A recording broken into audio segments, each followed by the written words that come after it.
With the amount of lethal aid that the US is delivering to Ukraine to help defend themselves against the ongoing Russian invasion, it's logical to ask, could the US conquer Russia on its own? To answer that, we need to take a closer look at both countries' militaries, compare their strengths and weaknesses, and get clear on who is the bravest and the baddest armed force out there. Starting off with a deep dive, let's talk about nuclear power. Here's the thing.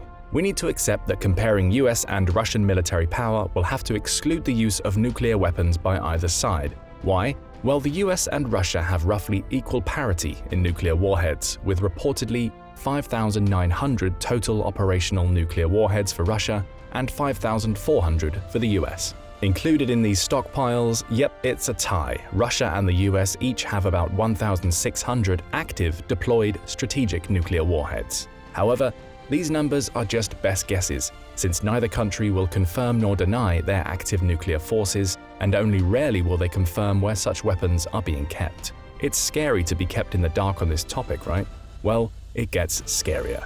Apparently, Russia claims to have a working dead hand system in place, also known as the perimeter system, that will automatically launch Russia's nuclear forces if an attempted first strike is launched to decapitate Russian leadership.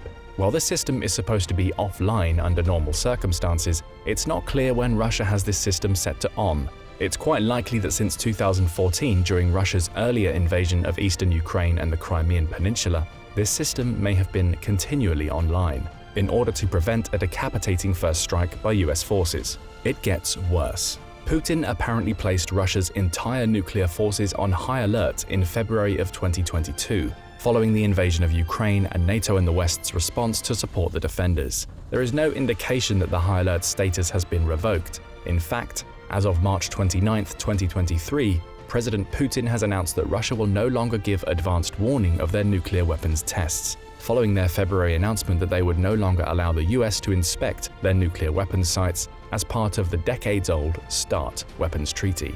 With all these unsettling red flags in place, let's shift gears and take a look at other aspects of the US and Russian militaries. Who do you think has the best army, budget, and weaponry? The short answer is, there really is no comparison. The US military is currently vastly superior to anything Russia can muster. Everything we've seen from the invasion of Ukraine so far shows that the Russian Army, Navy, and Air Force have been completely overrated by Western analysts and have been manhandled expertly by Ukraine's outnumbered but valiant defenders. What's left of Russia's once vaunted military is being chewed up faster than they can replace them.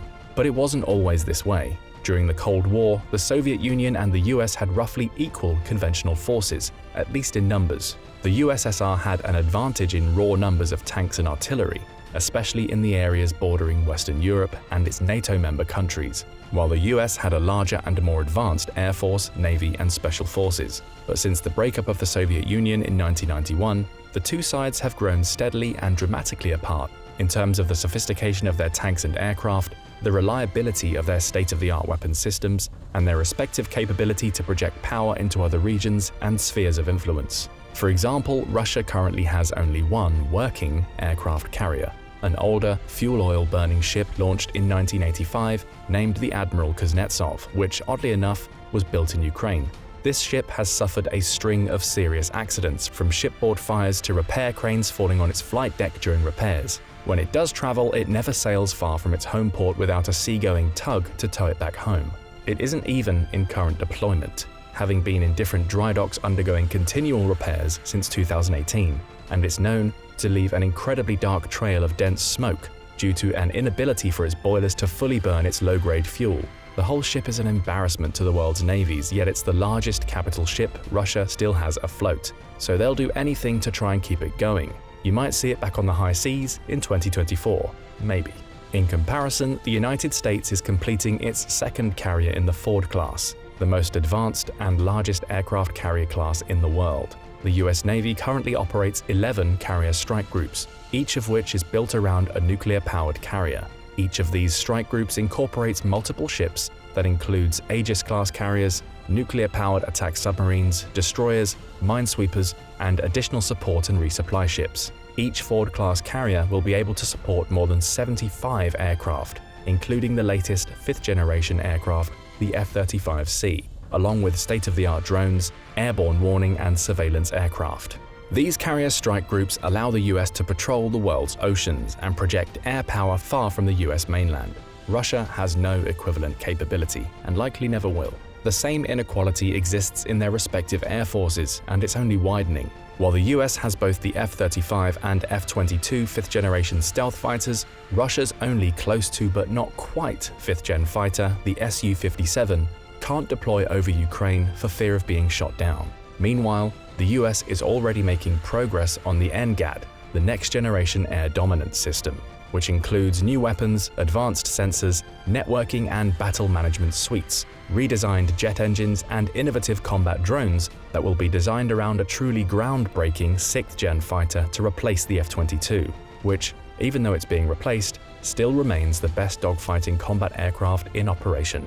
The US Navy is also working on a 6th-gen carrier-based stealth fighter under the current program name FAXX. Prototypes may already be flying, and the current Navy budget has already earmarked over $9 billion in funding for further development. On the other side of the equation, Russia claims to be working on a 5th-gen plus fighter, the Mikoyan PAK-DP, also known as the MiG-41.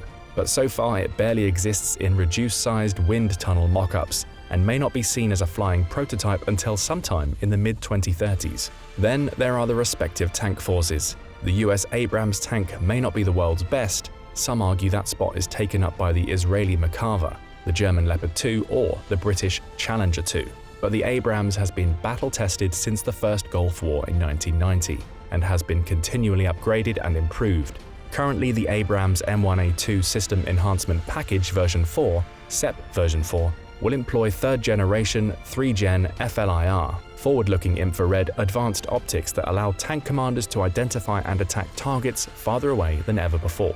Of course, Russian fanboys will point to the much-vaunted T-14 Armata as the best tank in the world. Except, well, where to begin? The tank was designed around the A85-3 engine, a copy of an X-shaped German engine which was never designed for tank propulsion. The tank's electronics and computer controls suffer from a lack of advanced computer chips, which under Western sanctions has been a real Achilles heel for the Russian economy. Captured Russian drones show they are so desperate for computer chips that they've resorted to using stolen Swedish traffic cameras for their guts. Without a consistent supply of computer chips, there's no way Russia can mass-produce the Armata. That wasn't bad enough. The production company for the Armata, UVZ, is busy upgrading previously mothballed T-62s and supporting the overworked T-72B3 and T-90M assembly lines. Currently, any Armatas being assembled are being done by hand. That may work for limited production Rolls-Royces and Lamborghinis, but it doesn't bode well for the implementation of a mass-produced battlefield weapons platform. Without any Armatas in Ukraine, and with a greater reliance on more outdated and poorly retrofitted Soviet-era models, the Abrams is far and away better than the vast majority of the surviving Russian tank forces. I say surviving because as of March 2023, the Russians have lost, at a bare minimum, an astounding 1,900 main battle tanks. Everything from the upgraded but still outdated T-72s to around 58 of their more modern T-90s. This means that more than half of their country's entire pre-invasion active tank force has been destroyed or captured. And this number is only what's been positively verified by Western observers like the Oryx team of open-source analysts. According to the London-based International Institute for Strategic Studies, the total could be anywhere from 20% to 40% higher. Russia is so desperate for replacement tanks that they're even bringing in not just the T-62s from their mothballed tank graveyards, but as of March 23, 2023, even some 75-year-old T-54s and 55s. That would be like the US bringing back its Korean War-era M47 and M48 patterns. The bad news doesn't stop there. Russia has also lost around 800 infantry fighting vehicles, lightly armored trucks and transports, 2,200 armored fighting vehicles like the various MBT, MBD, and BTR models, 230 mobile command posts and communication units, 300 engineering vehicles, 190 towed artillery pieces, 370 self-propelled artillery, 190 multiple rocket launchers (MLRS), 100 surface-to-air systems, 2,300 unarmored transports, jeeps, and other vehicles. Honestly, at this point, it's almost easier to count which tanks and vehicles Russia has left, rather than try to keep up with the ones they've lost. And again, all of this has happened not against NATO or the US directly, but against much smaller Ukraine, and in just over a year. The Russian Air Force, when it's deigned to make an appearance over the battlefield, has also suffered unusually high casualties. It's estimated that 6 to 8% of its active tactical combat aircraft have been destroyed, including around 15% of its pre-invasion multi-role and ground attack aircraft, including the more advanced Su-30SM and Su-34. Douglas Barry, a military aviation analyst at the IISS, believes at least 20 Su-34 strike aircraft have been lost, along with 1 or 2 of their top-of-the-line Su-35s. And if you're still counting, you can tack on a minimum of 80 combat helicopters. Russia's navy isn't doing any better. In April of 2022, the flagship of the Black Sea Fleet, the cruiser Moskva, was sunk by Ukrainian drone attacks, though Russia at first claimed it was due to a fire started by careless smokers. Following that meme show, the frigate Admiral Makarov assumed the role of flagship of the Black Sea Fleet, but it was attacked less than a month later in May of 2022. It's not confirmed, but the Makarov might now be inoperable. All told, the Russian Navy has lost 18 ships of various sizes and has had to pull all of its ships of any value back from the western Black Sea due to fears of more air and sea drone attacks. Not a very good showing against a country that officially has no navy. Then there's the overall troop losses. According to several estimates, Russia has lost as many as 200,000 to 270,000 troops, either killed, wounded, or missing, or captured in the invasion of Ukraine. And with close to 2 million men of draftable age having left the country to avoid Putin's first conscription in 2022, those troops won't be easily replaced. Neither will the hundreds of trained pilots, nor the hundreds of highly trained elite paratroopers and special forces killed in the first days of the war in the failed attack on the Hostomel airport, and in the equally disastrous attempt to assassinate President Zelensky. And because the Russian army has never created an independent, think-for-yourself NCO cadre, and must be led by higher leaders who do all the thinking for the frontline troops, an astounding 14 generals have been confirmed to have died in the fighting. As of just May of 2022, Moscow had admitted that they had lost more than 300 high-ranking officers, a third of them members of the senior staff, namely colonels, lieutenant colonels, and majors. And this is only from a single year of combat against what is arguably a second-tier military, though Ukraine is punching way above its weight class. There are several reasons why Russia's military is doing so poorly. Institutional kleptocracy. Somewhere between 30% and 40% of Russia's annual military budget is siphoned off by oligarchs, commanders, and even Putin himself, who has an estimated fortune of over $200 billion. You can't expect your tank's reactive armor to operate when someone claimed to buy the explosives but instead put egg carton cardboard into the pouches where the explosives are supposed to go. Outdated tactics. With the serious degradation of its military both in numbers and quality, Russia has come to rely more and more on World War I tactics, namely massed artillery barrages and human wave attacks. The Russian commanders issue top-down commands that often bear little to no awareness of the current battlefield's logistics. This stems in part from Russia's incapability of creating an educated and well-trained NCO corps, which all other Western nations rely on. The inability to adjust. Russia seems incapable of learning from its mistakes. It's fought battles where its tanks bunched up and became easy targets for Ukrainian artillery, aided by spotter drones, or simply rolled through minefields without any concern for the consequences. We'll discuss one such example later on, in the Battle of the Sievirsky Donets. This rigidity is another result of a lack of a properly trained NCO corps, who might be able to adjust avenues of attack and better coordinate tactics at the point of opposition. The only element of the Russian armed forces that Putin seems able to rely on is his nuclear arm. And as we've already agreed, we're not including these in our discussions, for now at least. But Putin continues to rattle his nuclear sabers every chance he gets, as if that's the only way he can keep NATO and the US from placing boots on the ground in Ukraine. But it's clear from the battlefield that Ukraine needs no additional troops, just the advanced weaponry and ammunition that is already flowing into the country as we speak. There are 3 recent battles that showcase Russia's surprising ineptitude in modern warfare. The Battle for Antonov Airport, February 24, 2022.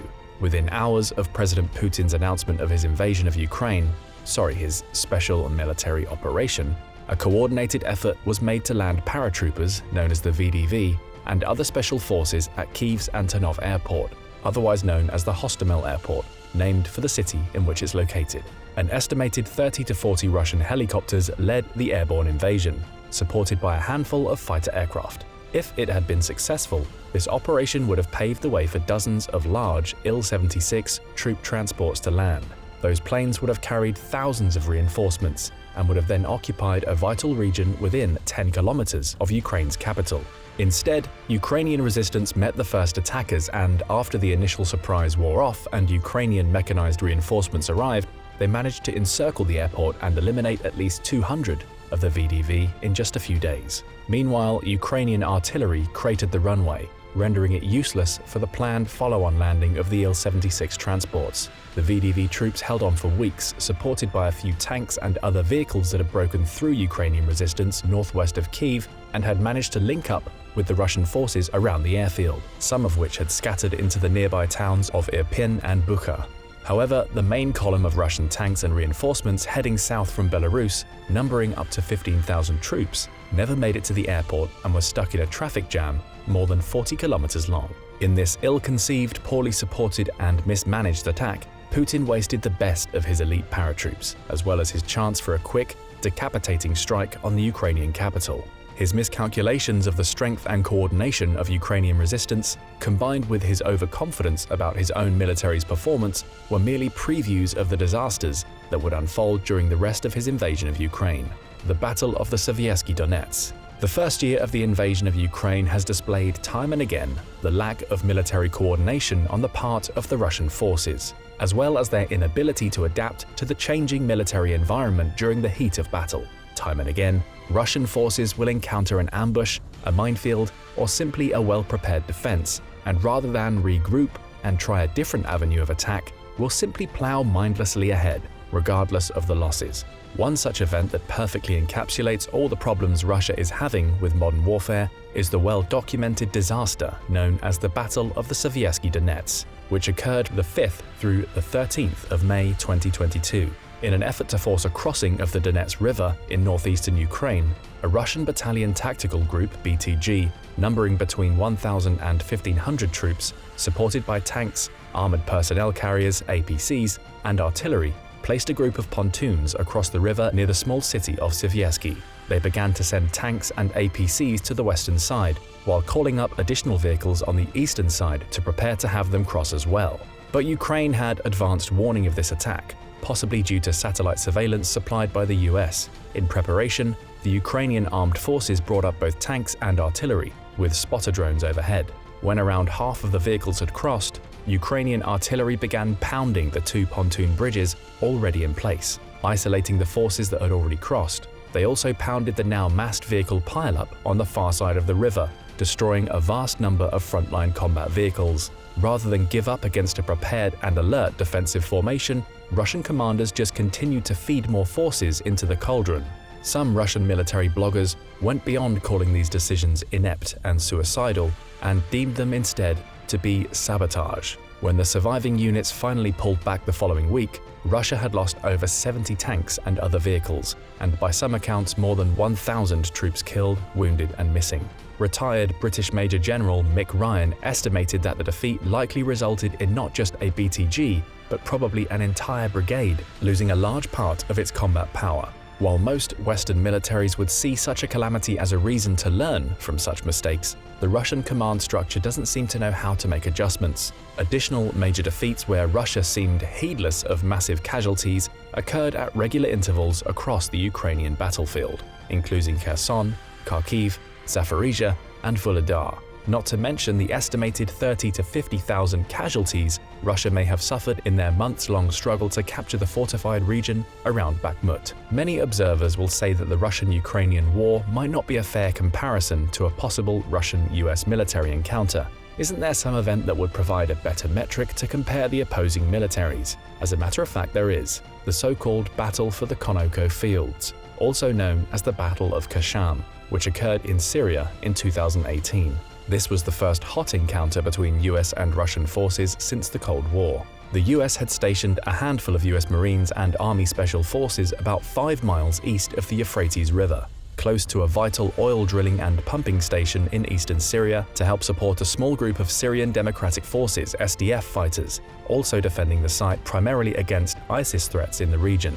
Russian and US forces had previously agreed that a nominal dividing line between the two forces would be the Euphrates River. They had even set up a special hotline between the two areas' command units to make sure there wouldn't be any confusion on the ground, as the Russian troops were also ostensibly opposed to ISIS at the time. At around 5 a.m. on February 7, 2018, a force of some 250 mixed Russian Wagner mercenaries and Syrian pro-government militia attempted to cross the Euphrates southwest of Qashqai. US forces fired a few artillery rounds to warn them off, and they did pull back. But later in the evening around 10 p.m., the US troops were surprised to detect a column of Russian T-72 tanks and support vehicles, along with as many as 500 soldiers, heading towards their position from the east side of the Euphrates. Sporadic artillery fire and mortar fire began to hit their positions as well. The US troops followed procedure and contacted their opposite numbers using the predetermined hotline, but the Russian commanders assured them that there were no Russian troops in the area.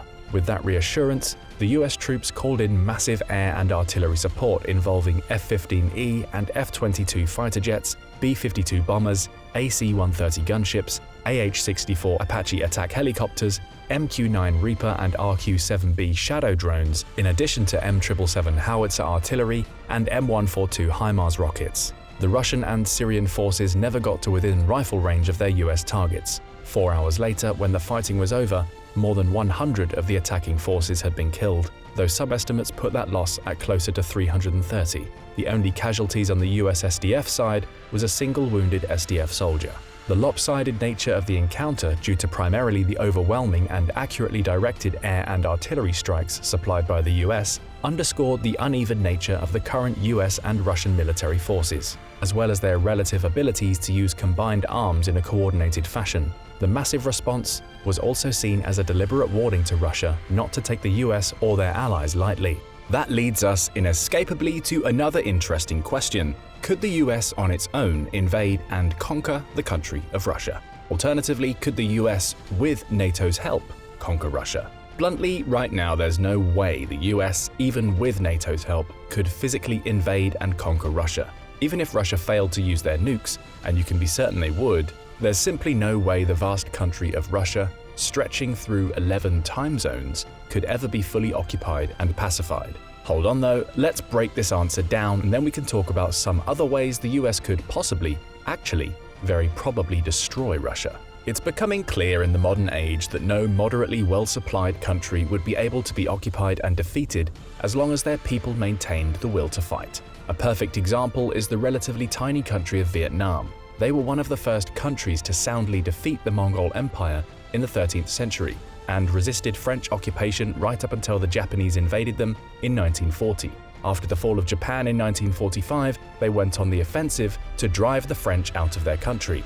And when they were successful and the US tried to defend the area of South Vietnam, they fought for more than a decade before driving the US out as well, despite suffering as many as 1 million casualties. Cambodia next thought they could occupy Vietnam's Mekong Delta, but in a mere 2 weeks, the Vietnamese routed the attackers and occupied the capital, Phnom Penh, which they held until 1988. China then invaded, thinking that they could impose their will on the ruling Vietnamese government.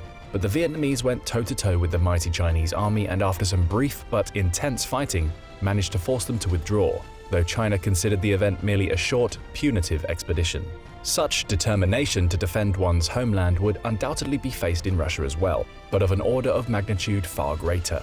Many segments of Russia see the current invasion of Ukraine and the implied aim of NATO to hang a strategic defeat around Putin's neck as one of an existential crisis for their country. Since Russian media is nothing more than an echo chamber for their dictator-in-chief, most commentators mirror Putin's own comments when he says that in light of such a defeat, "I do not even know if such an ethnic group as the Russian people will be able to survive in the form in which it exists today." You can expect that, just as they did with their Herculean efforts to defend their country against the onslaught of Nazi Germany in World War II, Russia will fight on against any invasion, no matter the costs, the consequences, or the forces arrayed against them. They might even find a willing ally in China, who has been eyeing sections of Russia's Far East territories around Vladivostok that as recently as the 1850s were part of Greater China.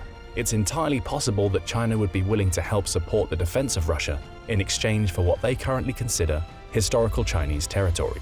There is evidence that China has decided it's in their best interest to keep Russia as an intact nation in order to divide Western opposition. Both countries share an intense dislike of what they perceived as US hegemony throughout the world, and now that Russia has seen its oil and natural gas outlets in the West curtailed by sanctions, by necessity, they've had to turn to China and India as their two primary sources for exploiting petrochemicals. Even closer cooperation in the future is only inevitable. But wait, there's one more option. What if the US managed to topple the Russian government? This may be the trickiest of the three topics to answer. In short, yes, the US could probably topple the Putin government at any time if they wanted to. There was a recent event that showcased just how precise US strikes have become, an event that may have led Putin to decide to travel in a special armored train and to spend much of his time in isolated bunkers in Siberia, far from the active front lines. On August 2, 2022, the US sent a pair of specially modified Hellfire missiles to take out Ayman al-Zawahiri, one of the al-Qaeda leaders responsible for planning various attacks on US and Western targets, including the 9/11 attacks, the bombing of the USS Cole, multiple bombings of US embassies in Africa, and others. He was tracked to a residence in Kabul, in the middle of a densely populated area. But the two drones were so precise that the US claimed Zawahiri was the only casualty of the operation. According to published reports, he was taken out while he stood on the second-floor balcony of the residence with the missiles equipped with Ginsu knife-like projections. The strike was publicized in a series of press conferences, with additional US government officials warning that no matter how long it takes, no matter where you hide, if you are a threat to our people, the United States will find you and take you out. No doubt Putin took that threat seriously. But US military and diplomatic policy has matured since the 1950s and 60s, when the CIA routinely toppled governments, many of them democratically elected, in countries like Iran, South Vietnam, Chile, Guatemala, the Congo, and others. Nowadays, the US prefers to let its military-industrial complex do the talking, such as when they toppled Saddam's regime in Iraq.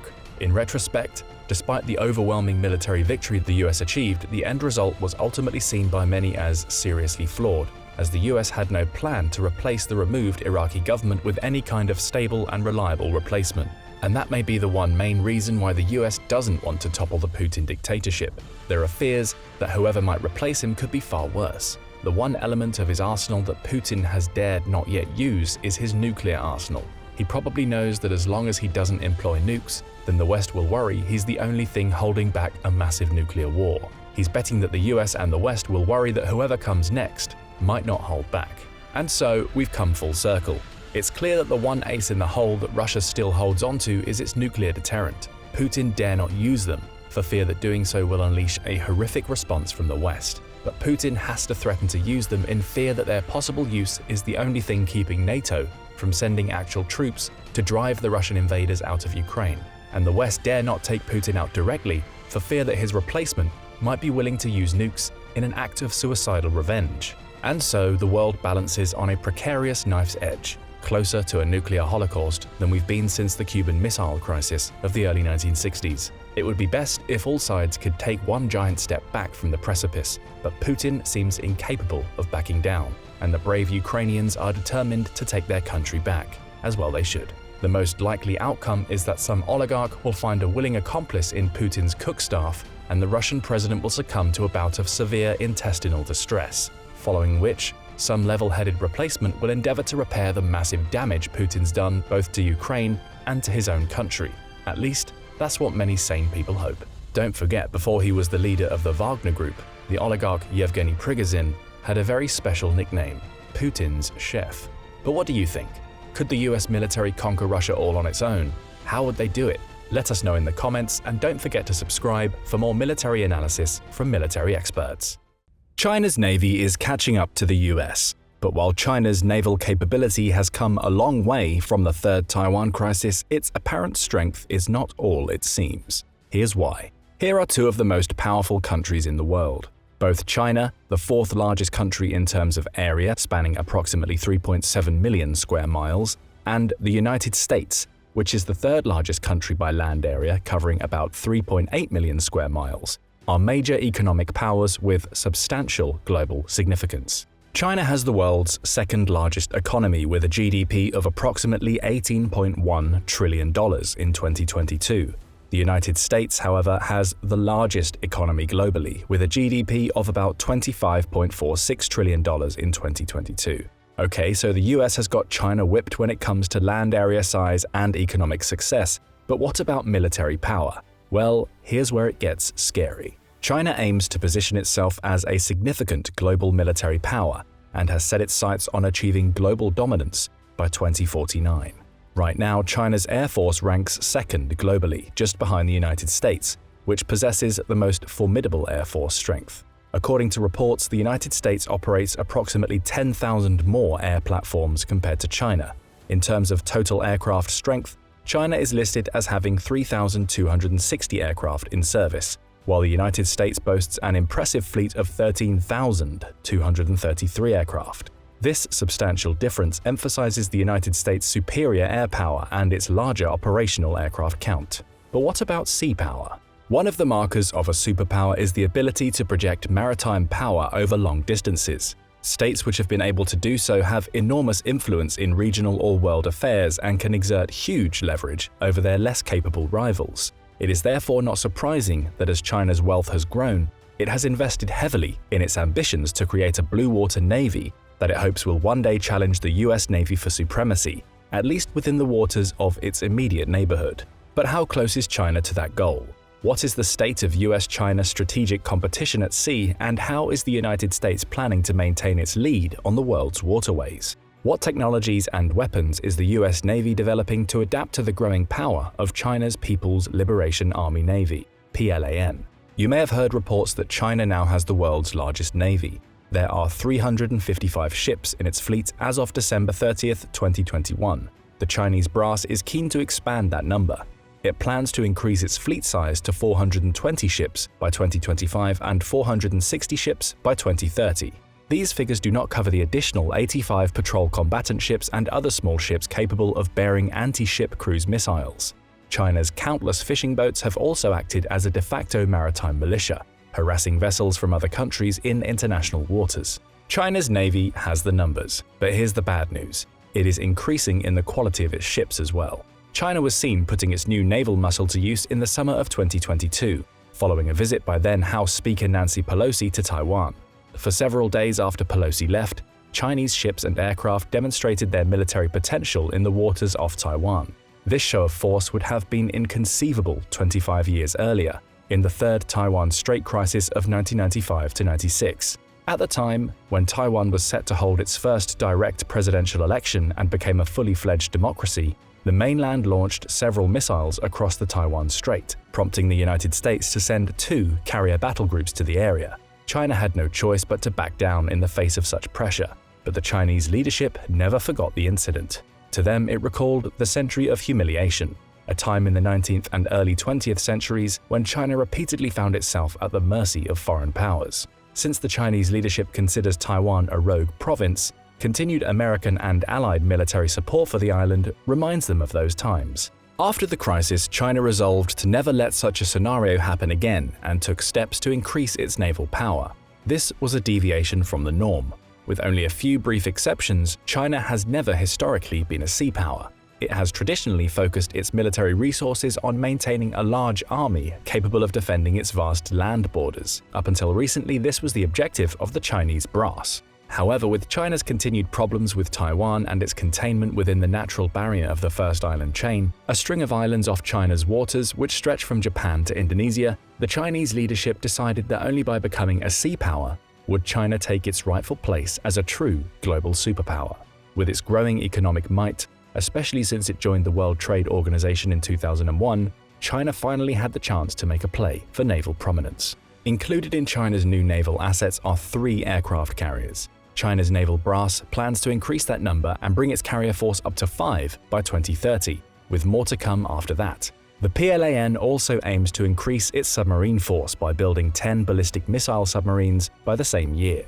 While China's naval capability has come a long way from the Third Taiwan crisis, its apparent strength is not all it seems. China may have more vessels in its fleets than any other country, but that is because most of the ships are still small.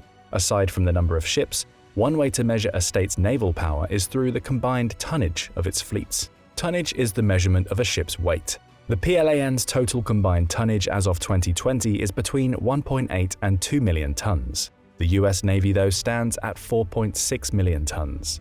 The reason why tonnage matters is because small, low-quality vessels do comparatively little in actual naval confrontation. The United States could build many more smaller boats if it wanted to, but instead focuses on sturdier vessels with advanced offensive and defensive weaponry and robust transit options for Marines to stage amphibious assaults. While many American policymakers have called for the United States to build more ships and restore the Navy to Cold War-level fleet sizes, no one in Washington is calling for an imitation of China's fleet composition. Small patrol boats and other irregular craft do the US Navy no good in its global mission to maintain secure and free navigation on the world's oceans. China has closed the tonnage gap since the time of the Third Taiwan Strait crisis, when the United States had a total tonnage lead of over 4 million, but it still lags significantly behind. China's Navy has other problems. Two of its much-publicized aircraft carriers are older models that use a stow bar, short takeoff but arrested recovery system to launch its planes. China's third aircraft carrier, the Fujian, uses a more modern catapult system comparable to those used by the US Navy's carriers, which allows it to launch its onboard planes faster. The Fujian is therefore a significant step in China's technological capability. However, how would China be able to launch its planes without pilots to fly them? China has a serious shortage of trained naval aviators, and the Fujian and its successors will add to the stress, both in the number of pilots these new carriers will demand and in teaching them how to use the catapult system. Overall, the PLAN is many decades behind the US Navy's institutional knowledge and experience. Case in point, it lacks a fighter made specifically for training carrier pilots. The current aircraft of choice is the JL-9G, a single-engine, twin-seat plane that is incapable of simulating emergency landings on a carrier's flight deck because it is too light and slow. So far, the PLAN's attempts to create an adequate training aircraft have fallen short of satisfactory. Establishing programs for cadet naval aviators has also proven difficult for the PLAN. This lack of institutional knowledge and experience makes sense, given China's history and its only recent move towards sea power. Unfortunately for the Chinese leadership, institutional knowledge doesn't come as easily as new ships do. China might have made progress at a rapid pace, but in a confrontation between carrier groups as they currently stand, the United States would still have an overwhelming advantage, for a few reasons. First, the United States has many more advanced 4th-generation and 5th-generation fighters to call upon. America's arsenal includes not only carrier-based planes, but land-based F-22s that would fly from Japan to lend a hand in a real battle. China's most advanced fighter, on the other hand, the J-20, cannot be launched from a carrier, and it's unclear if it can rival America's F-22 and F-35 in air-to-air combat. Meanwhile, upgraded Tomahawk cruise missiles and submarines would also pose significant threats to the burgeoning Chinese carrier force. Although we do not have good knowledge of the extent of China's electronic warfare capabilities, which could potentially counter such ship and submarine-fired missiles if they are advanced enough. Another area that the PLAN significantly lags behind the US Navy in is submarines, which was one of the reasons why Beijing made such a big protest about the AUKUS submarine sharing agreement. China currently has a fleet of 56 submarines. 6 of them are ballistic missile submarines with payloads capable of reaching the United States homeland. Another 6 are nuclear-powered attack submarines. The bulk of the fleet, 44, are diesel-electric attack submarines. This is where China's Navy is at its most pronounced disadvantage and lags the furthest behind.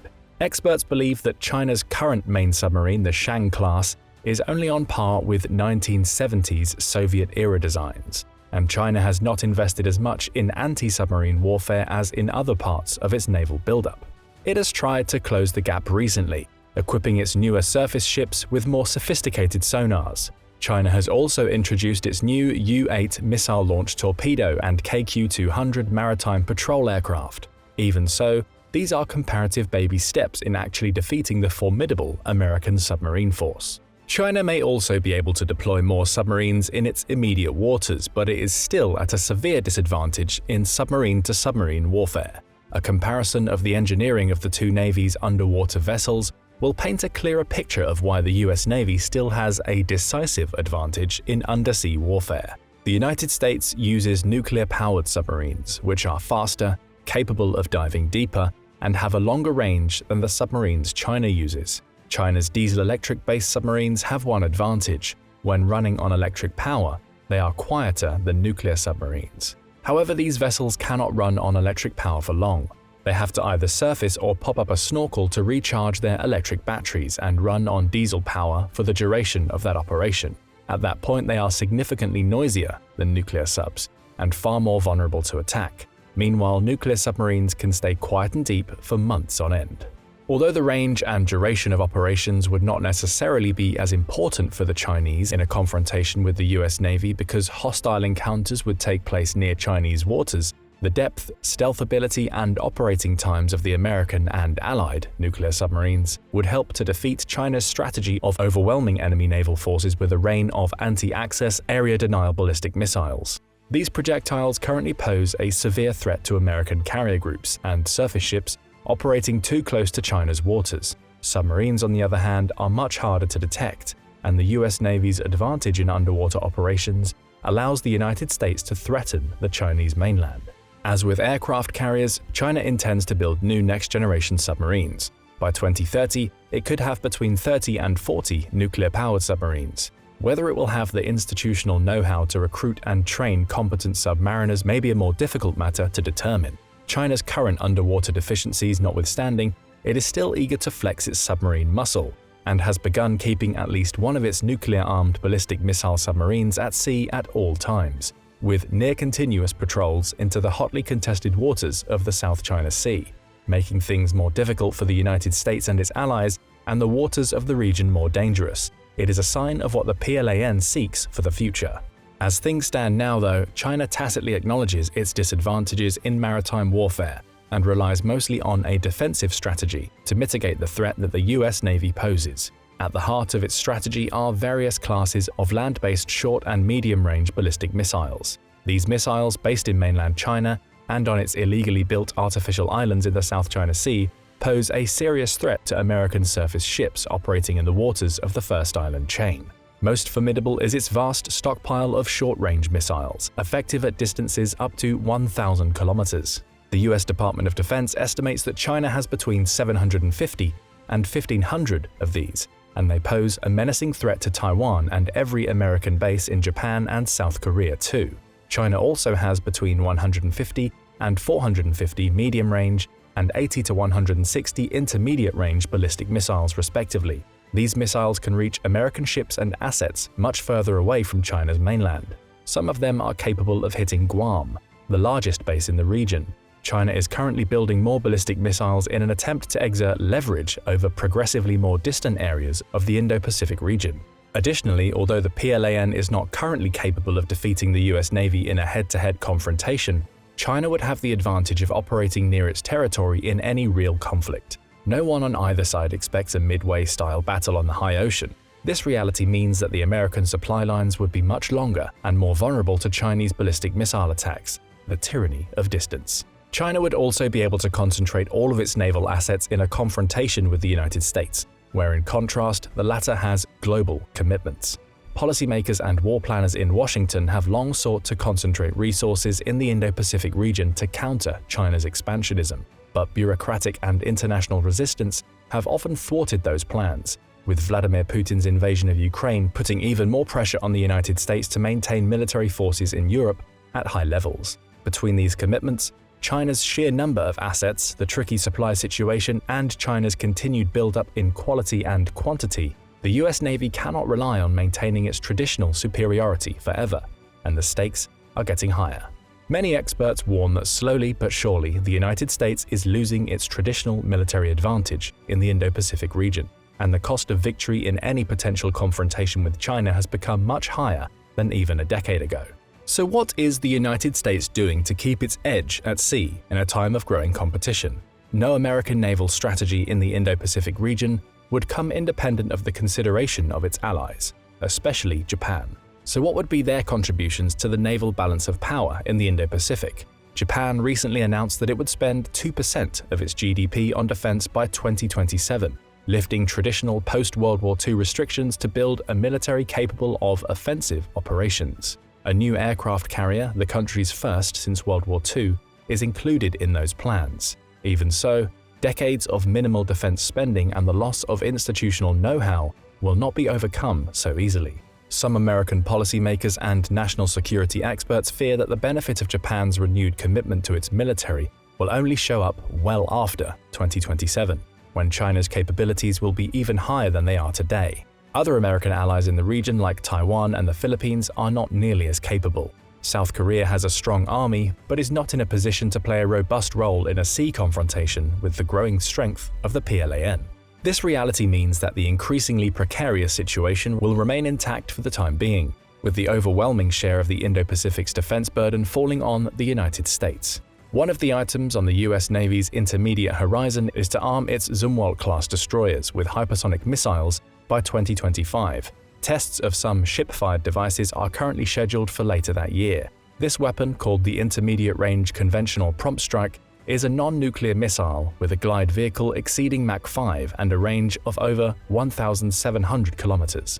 The US Navy is also experimenting with ship-fire laser weapons that could act as a much better line of defense against China's big arsenal of ballistic missiles. The Navy received its first Helios, high-energy laser with integrated optical dazzler and surveillance system in the third quarter of fiscal year 2022 and has requested $35 million worth of them in its 2023 budget. The Helios system is ideal for countering anti-ship missiles and can do so cheaply, because lasers do not require stockpiles of ammunition, which can be expensive to manufacture and transport. Helios instead uses power from the ship itself and does not require a separate energy magazine, making each shot extremely cheap. The US Navy hopes that such cheap laser shots will one day efficiently nullify the much more expensive missiles they will be targeting.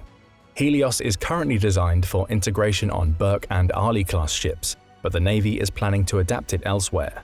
Unlike with hypersonic missiles, the United States currently leads China in laser technology, but China is proceeding apace with its own plans. As drones and missiles get more sophisticated, laser countermeasures will only be more important in the future. The Navy had been experimenting with railguns, electromagnetic projectile weapons, for more than a decade, but suspended the program in 2021 in favor of hypersonic missiles. Suspension does not mean permanent consignment, however, and the Navy might pick the program back up. Like lasers, railguns have the advantage of not needing to carry as big of an ammunition magazine, since their projectiles are not launched with gunpowder or fuel, but electromagnetic power that can be generated from the host ship. Drones are also set to play a big part in the future of naval operations, including drone ships and submarines, such as the experimental Orca, which will have a range of 6,500 nautical miles and be able to run alone for several months. The Navy plans for Orcas to be capable of anti-submarine warfare, with Mk-46 or Mk-48 heavy torpedoes. They are even being designed to carry anti-ship missiles. Unmanned ships and submarines would at the very least be expendable targets for China to send its heavy stockpile of ballistic missiles at, reducing the high American casualties that they would otherwise cause and permit the United States to grow bolder as the Chinese deplete their stockpiles. As we have seen in the war in Ukraine, ammunition gets depleted quickly in a modern conflict, ammunition which is often expensive to make with its precision instruments and advanced electronics. Any cheap drone which can exhaust China's advanced munitions would be worth its weight in gold for the American naval brass. China is also keen on developing unmanned submersibles, signaling that this will be a burgeoning area of competition between the two rivals in the Indo-Pacific region. Drone carriers, unmanned ships, and unmanned submersibles are not the only aspects of science fiction that are quickly becoming a reality, however.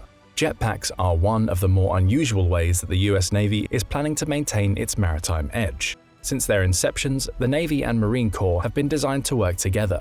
Supporting amphibious operations is one of the Navy's most important missions. One of the ways the Navy is planning to continue with this tradition is by experimenting with jetpacks. The jet suits the US Navy and its ally the Royal Navy is experimenting with can reach speeds of 85 miles per hour and altitudes of 12,000 feet. The US Navy was evidently inspired by the Iron Man movies. The Iron Man suits are powered by 5 gas turbine jet engines and weigh about 75 pounds when they have full tanks. Jet fuel, diesel, or even kerosene are all acceptable fuels. A test of a similar jet suit by the Royal Marines showed that these devices can be operated with a high degree of precision, enabling a wearer to take off from a speedboat and land on the deck of a much larger vessel.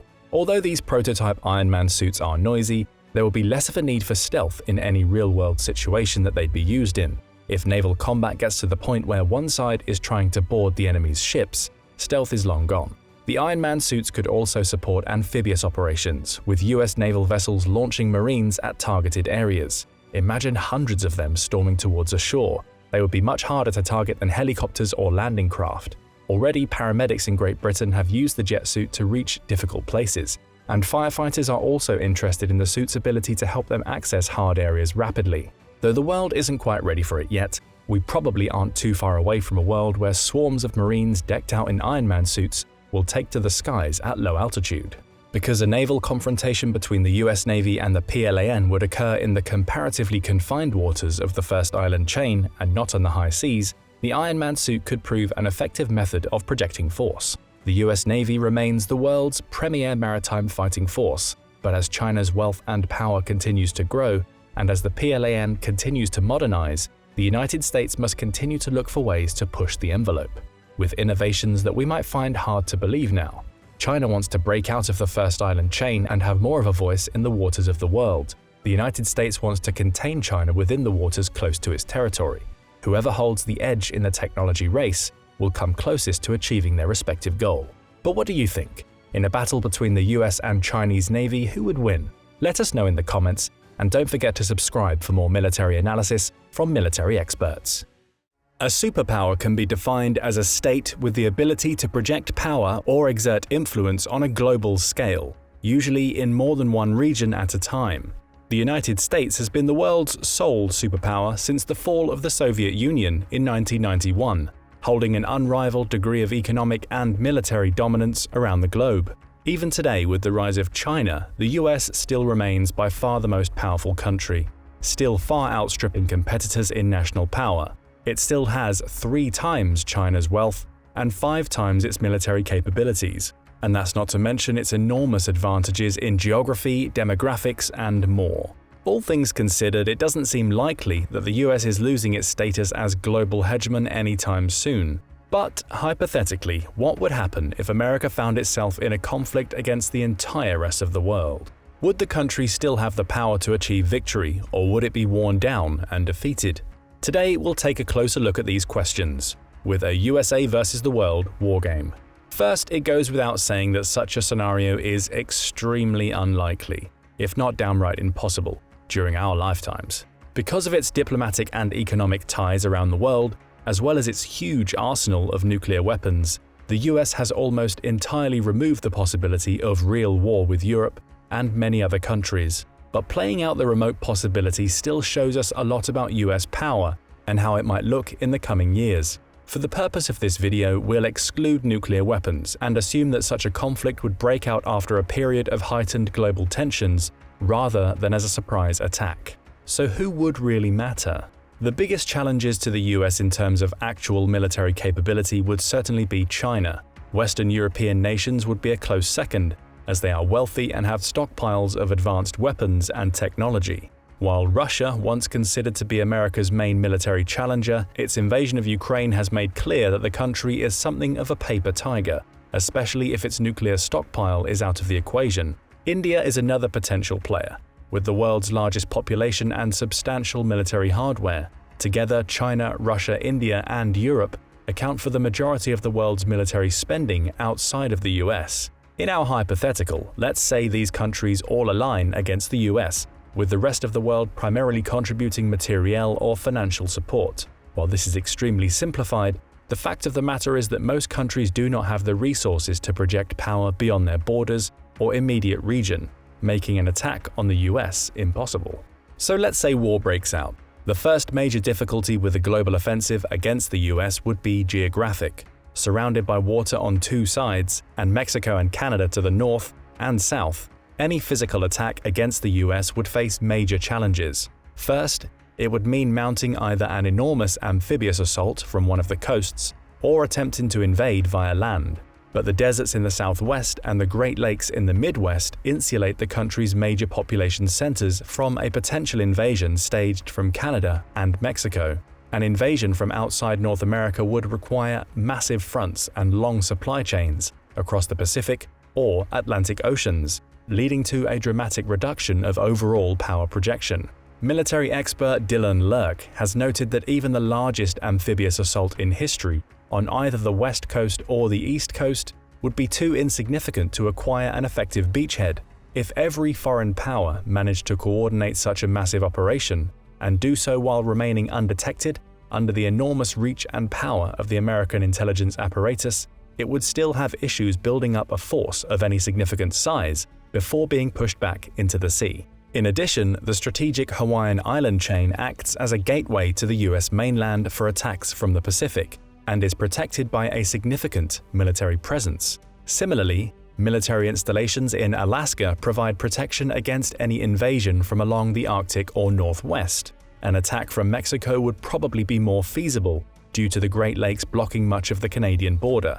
But California and Texas have the largest concentration of defense industries and military bases in the country, thus providing an effective deterrent from any attack. With the southwestern desert spanning the two regions, the Southwest is also home to multiple heavily armed military bases, such as the White Sands Missile Range in New Mexico or NORAD headquarters in Colorado. An attack launched from Canada on the Midwest or the West would be limited to light infantry and would likely fail to take over population centers or other important strategic points, since there is mostly rural farmland and unpopulated national parks along the border, along with air bases located hundreds of miles south. Dr. Beckley makes this point as well, stating that the United States is a natural economic hub and military fortress. It's packed with resources and has more economic arteries like navigable waterways and ports than the rest of the world combined.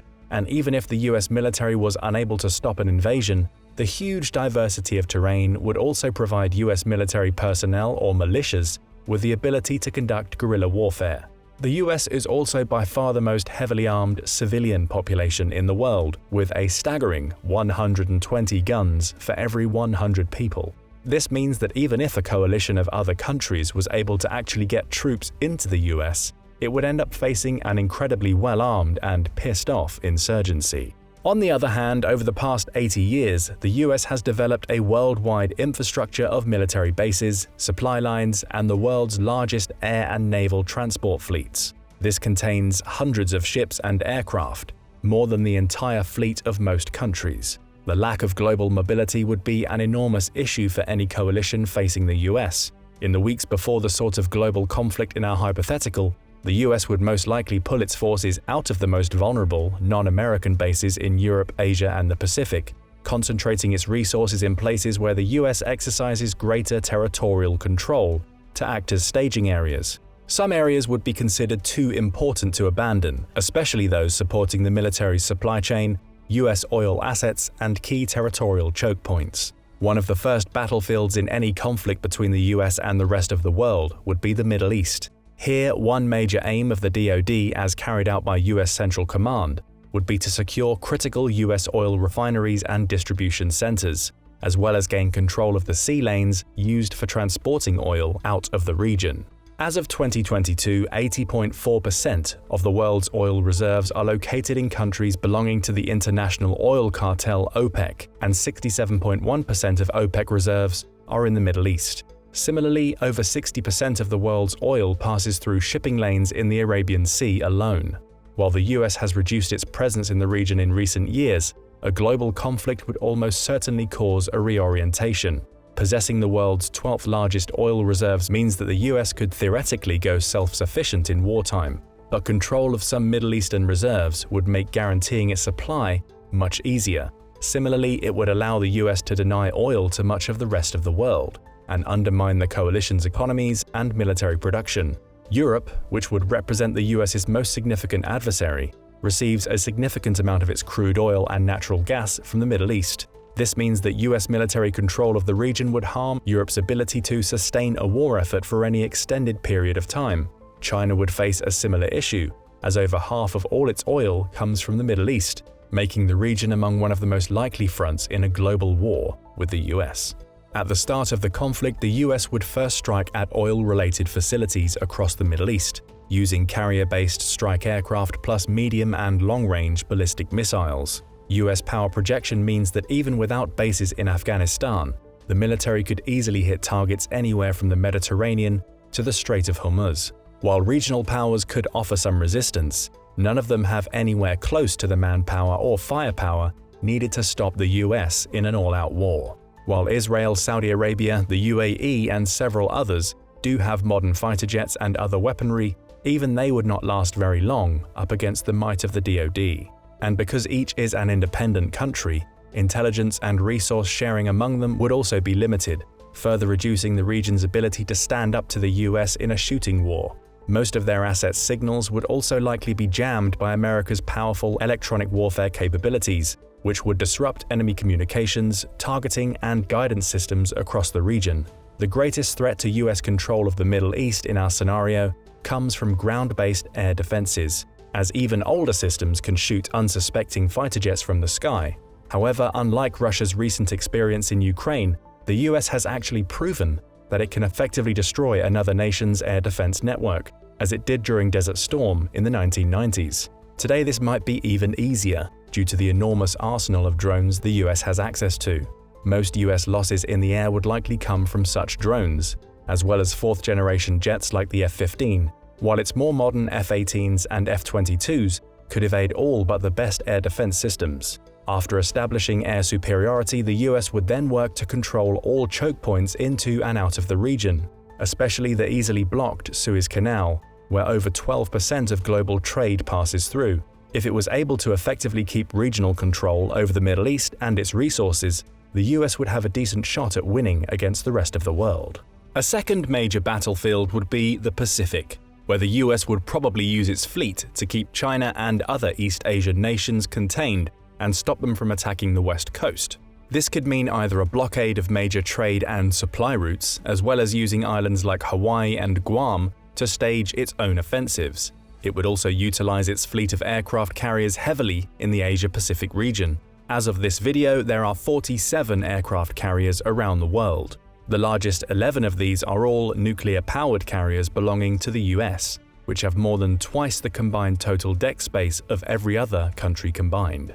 The Pacific Fleet fields 7 of these, and in a global war could use them to deny access to anything approaching the US mainland.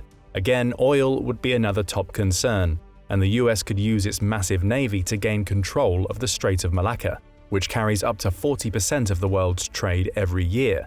While less easily choked off than the Suez Canal, a US blockade of this waterway would also devastate most economies in Asia, giving the US serious economic leverage over China, India, and others. The US would also likely exert its naval power in the South China Sea, which it could use to launch strikes against China, Japan, the Philippines, or any other regional power. Heavy fighting would ensue across the sea and air domains all around the South China Sea, and could account for the heaviest US casualties in any theater of this hypothetical war. Another potential target is Taiwan, where over 90% of the world's advanced microchips are currently fabricated. The US might even need to seize and try to occupy the island to stop the global coalition from dominating the production of modern electronics. To do so, the US would inevitably have to challenge China as well. Chinese air defenses and ballistic missile capabilities are already powerful alone, and if combined with the assets of every other country in the region, could potentially pose a problem for the US. The naval base on Guam would be especially vulnerable to strikes by ballistic missiles, which could overwhelm its limited air defenses. Even so, the US Navy is so powerful that every country in the East Pacific combined would be occupied with fending it off, and probably could not launch their own strikes on the US mainland. And because the US Navy is larger than those of the next 8 countries combined, it could easily fight in 2 or 3 theaters at once, making simultaneous blockades of Europe, the Middle East, and Asia Pacific a real possibility. Another aspect of a global war would involve submarines, which unsurprisingly the US has more of than almost anyone else. Its fleet contains 53 fast attack submarines, 14 nuclear-capable ballistic missile subs, and 4 guided missile subs. Even without using the world-ending nuclear capabilities of an Ohio-class submarine, this massive fleet would allow the US to launch stealth attacks on enemy naval vessels anywhere in the world, completely undetected.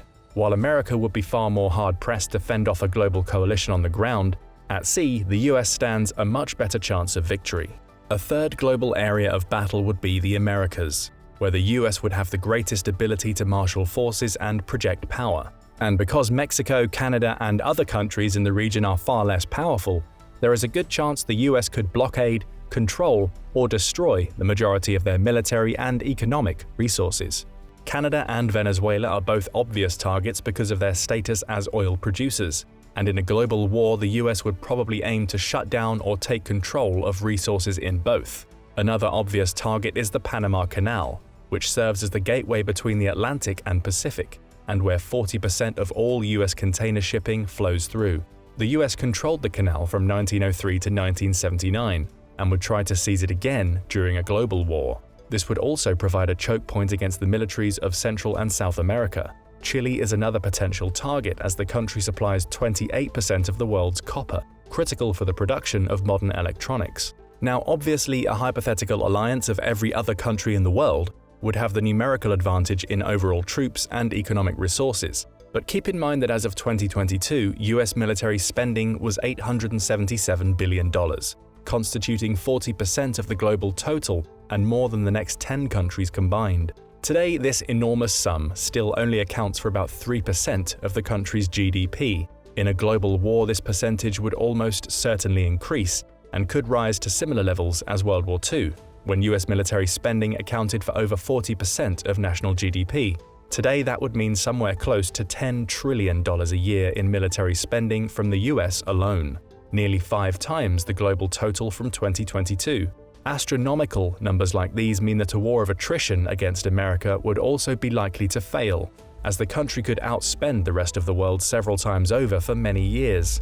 To gain a true strategic edge over the US, a global coalition would have to somehow outgun and outspend the Defense Department, while also maintaining their own smaller economies.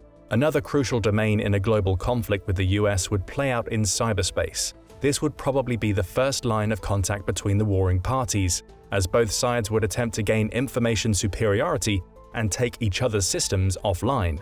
While US Cyber Command would almost certainly be overwhelmed with attacks by many actors at once, America could also use its own highly effective attacks to shut down enemy power grids, computer networks, weapons, electronics, and much more. And while it's not as dominant in cyberspace as in the real world, the US still has by far the most capable and best-funded capabilities in the world. In the 2024 fiscal year, US cyber spending will rise to more than $25 billion. And the country continues to top every ranking of national cyber power. However, this domain would also be one of the biggest dangers to the US in a global war, as cyber attacks are notoriously difficult to predict and defend against. A well-placed cyber attack by a less powerful nation could still be catastrophic, and would probably be a more serious immediate threat to US citizens than a kinetic strike on the country. However, again, we have no way of knowing how much American cyber spending would increase in a total war, or how quickly that would lead to new capabilities. All the elements point to a big conclusion. The US is so powerful that it could take on the rest of the world for weeks or months with no certain winner. Because of this, such a hypothetical conflict would likely become a war of attrition in both the physical and digital worlds. The US would work to starve the world's other major powers of oil, war supplies, and other vital resources, while attempting to preserve its own. A true assault on the US mainland would be extremely difficult because of the country's size, geographic positioning, and incredibly well-armed military and civilian population. Because of the US military's global presence, most of the fighting would likely happen elsewhere, opening theaters of war everywhere from the Middle East to South America and East Asia. In the end, the victor would almost certainly be whichever side could outlast the other, both in terms of military and economic resources. While the scenario of America versus the entire world is obviously an absurd one, it does give us a useful picture of just how powerful the US military really is. With resources greater than those of most individual countries and nearly limitless power projection, even a conventional conflict against the US would be very hard to achieve true victory. Add in the country's continued dominance in cyberspace, and it's not all clear whether the rest of the world would actually be able to win such a war. And all of the speculation above excludes the most powerful part of the equation: nuclear weapons. Because of the principle of mutually assured destruction, no country really wants to use them today. However, it's worth noting that the US has over 1,400 actively deployed nukes, and in any real global conflict, they could be used to give any non-nuclear country a very permanent end. And even in a very distant hypothetical like the one above, we should remember that the cost of human life in any worldwide conflict would be staggering, and that even winners in such a war would suffer. But what do you think? Would the US really be able to win a war against the rest of the world? Or would the country eventually be overwhelmed? Let us know your thoughts in the comments below, and don't forget to subscribe for more military content and analysis. Going into war isn't always a choice. More often than not, it's a necessity. And even with NATO's support of Ukrainian independence, it seems like Putin is leaving the US less and less choice in the decision of whether or not to get more actively involved in the war in Ukraine. But if the US had to suddenly engage in a full-scale war against Russia, how would it fare? What plans is it making for such an eventuality?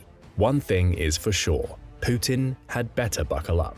The US military keeps its M1 Abrams oiled up, its Tomahawks loaded, and its Star-Spangled Heroes capes nearby all year round. It is always prepared and has kept a particularly close watch on the former Soviet Union ever since the 1940s. During the Cold War, the West had it easy. Despite communist coups and the proxy wars, the Americans and their NATO allies always knew exactly who the real threat was, the foe pulling the strings behind the scenes, if you will. It was, of course, the Soviet Union. For 45 years, the West had prepared, strategized, and planned for the ultimate eventuality, an all-out military confrontation with the Soviet superpower. Whether the Cold War conflict went hot by spiraling into the nuclear realm, or if kinetic operations remained firmly moored in the familiar bounds of conventional warfare, made little difference. What mattered most was that the enemy and its intentions were clear. Knowing that is half the battle. But what happened next changed everything.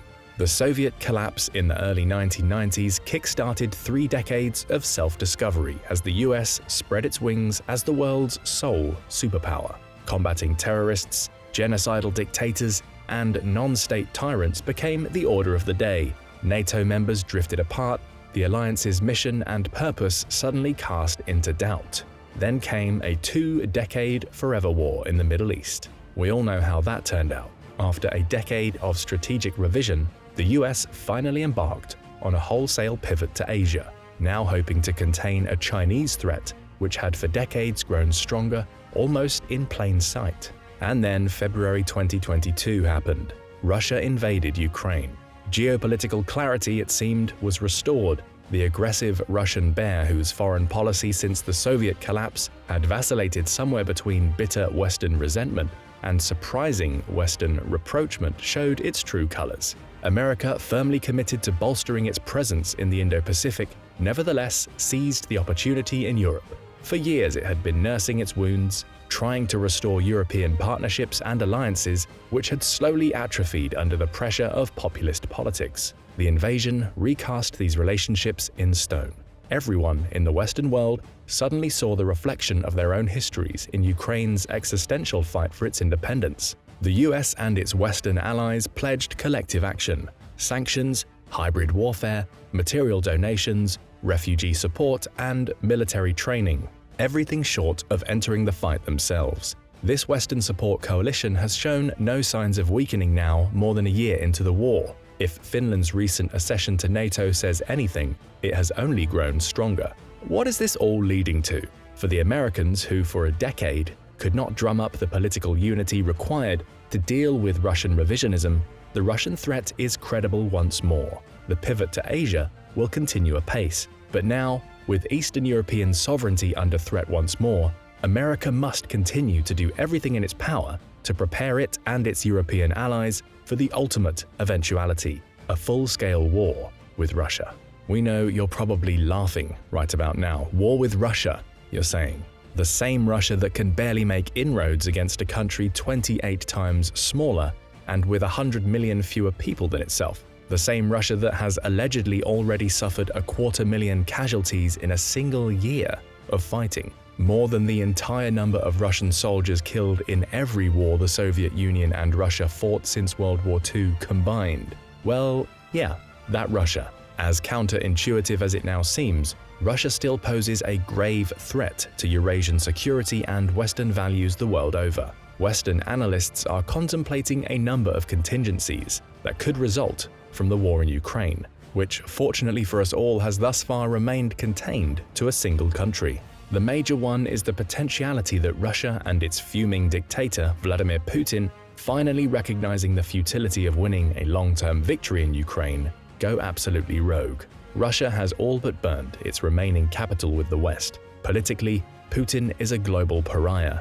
Economically, Russia has been cut off from Western markets. Its once profitable natural gas left with virtually nowhere to go.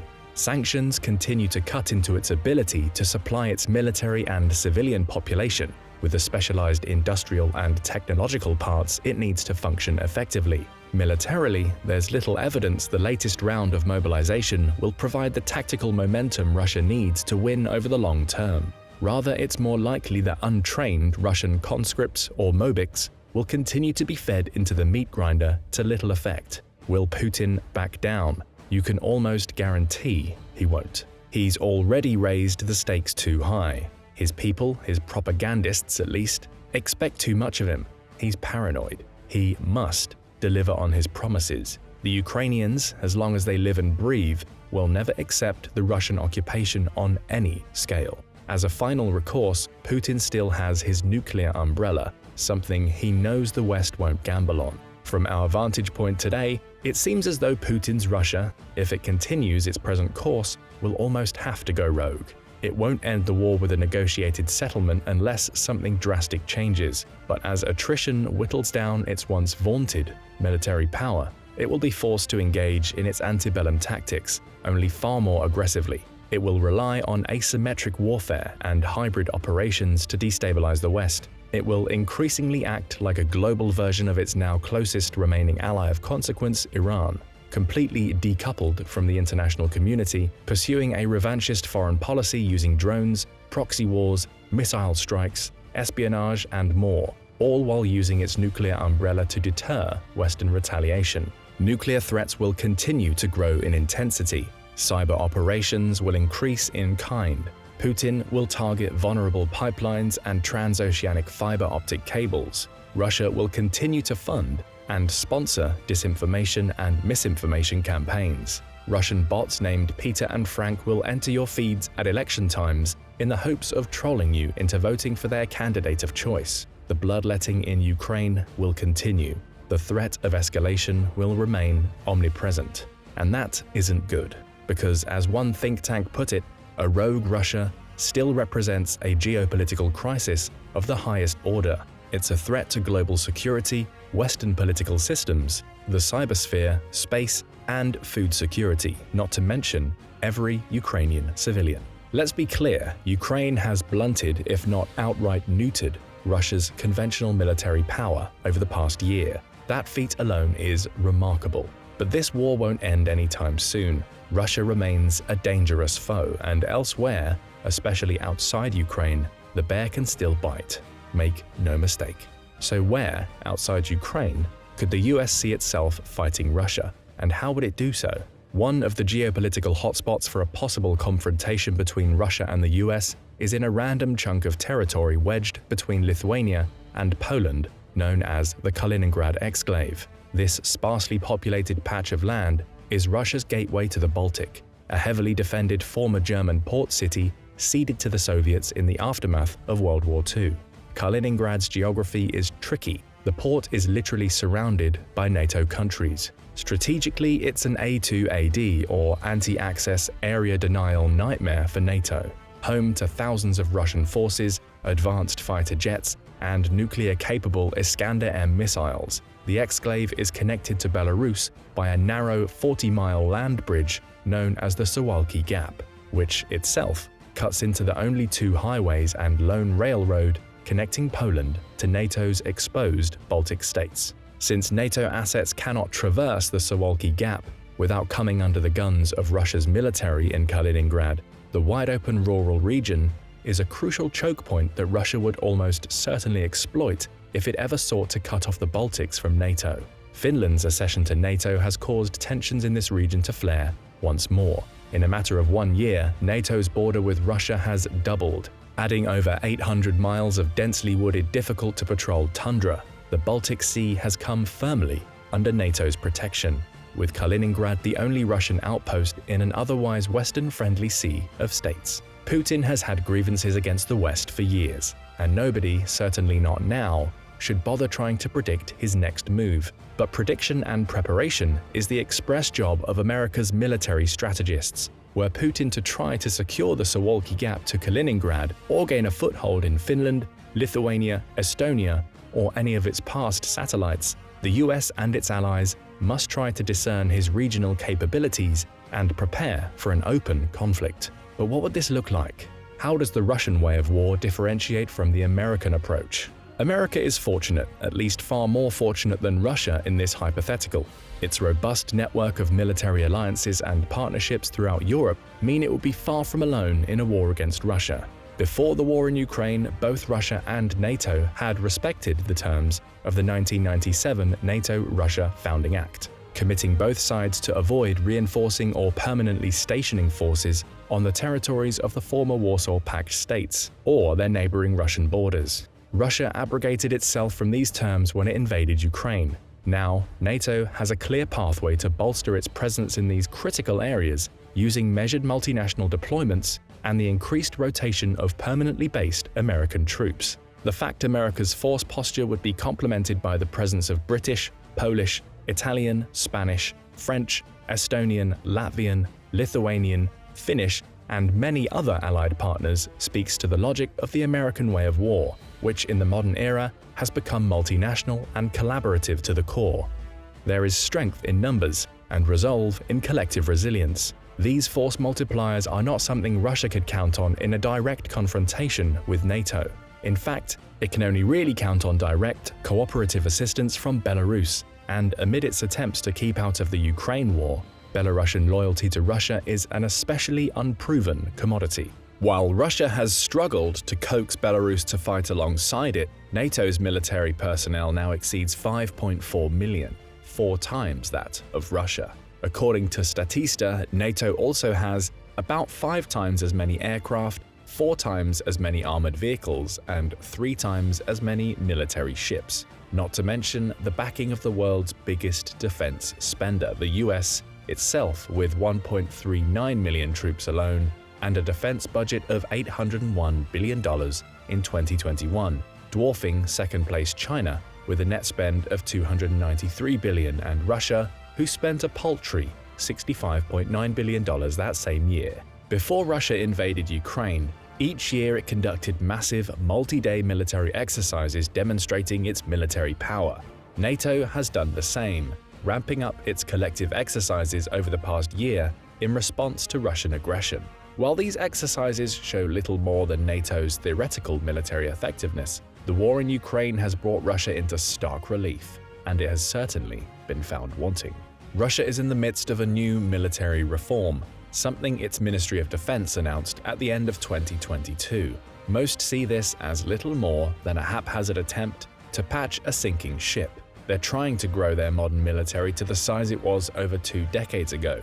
But today there remains a lack of specialists in charge of maintaining military equipment and vehicles, as well as military infrastructure inherited from the USSR, which no longer exists today.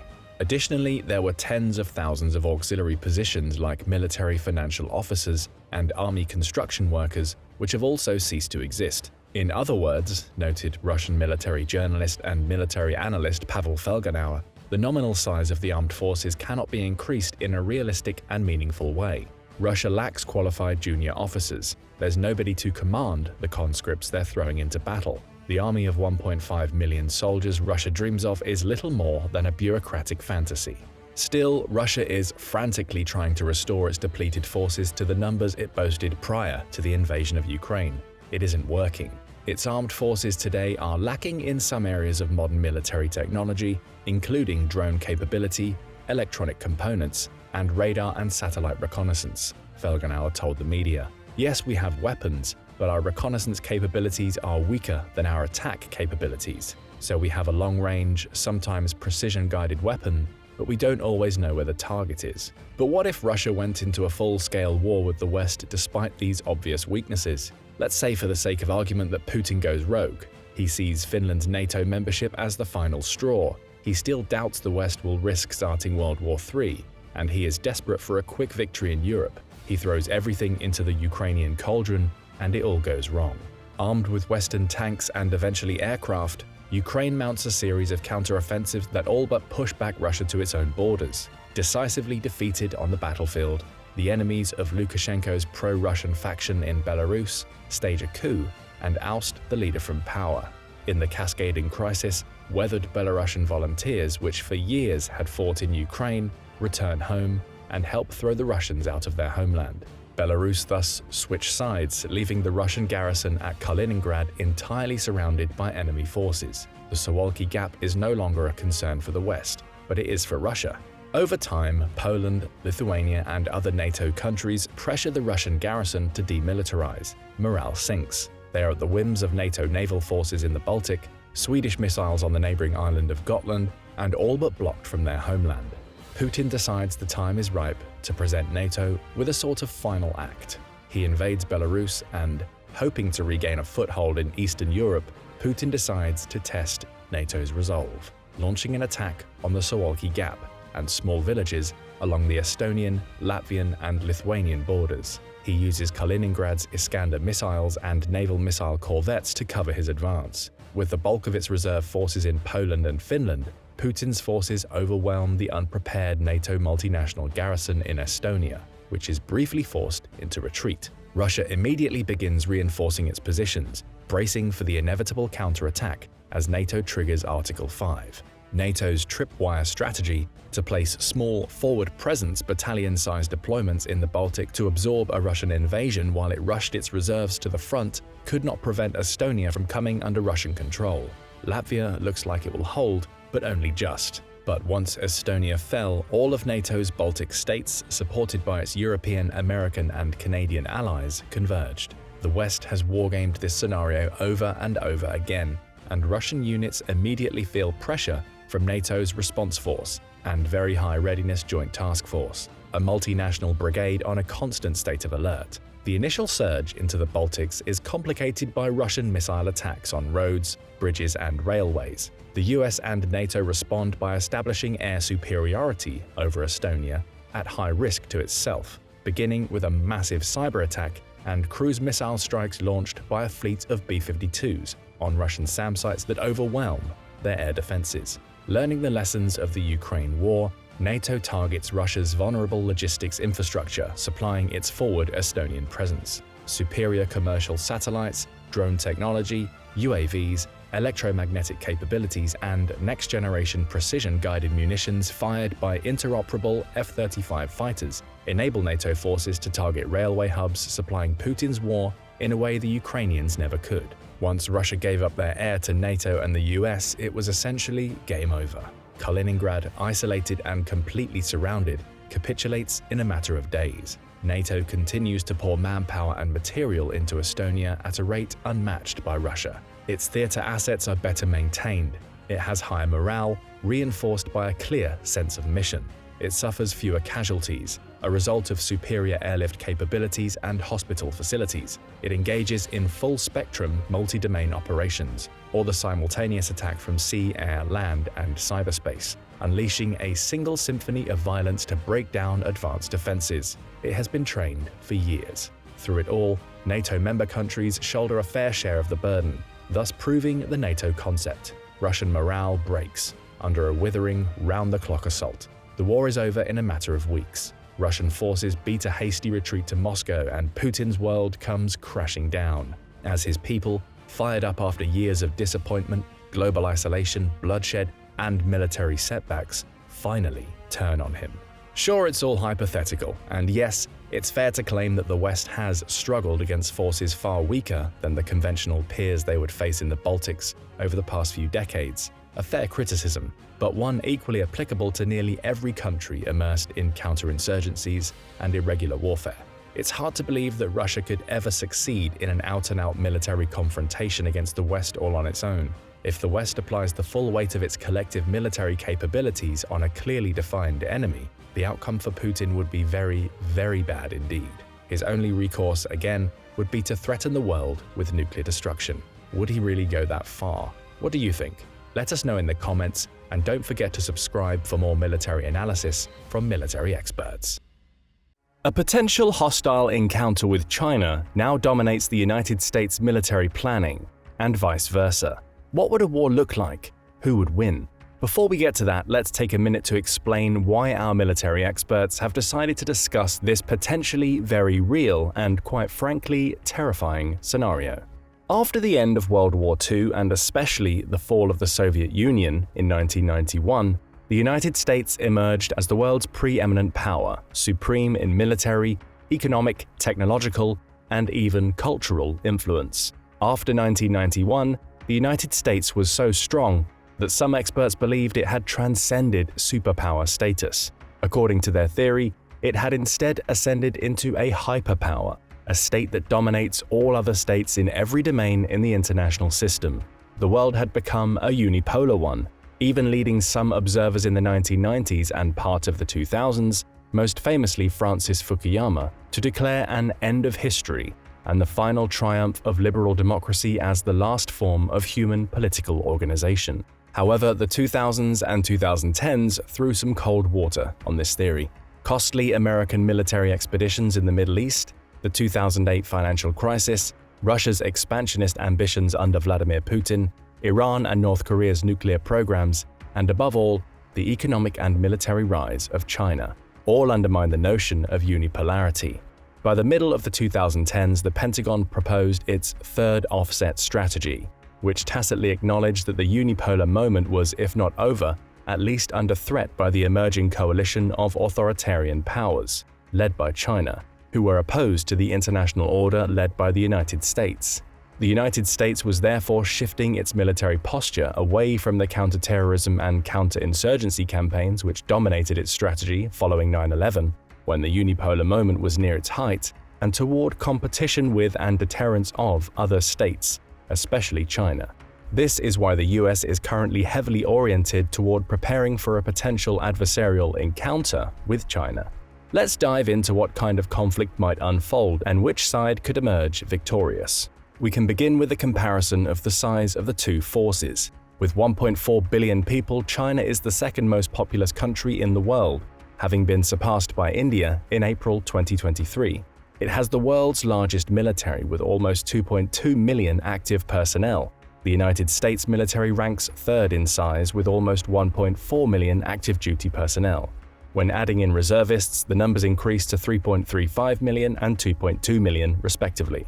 China also has the world's largest navy, with 425 fleet units in its active naval inventory as of August 21, 2023.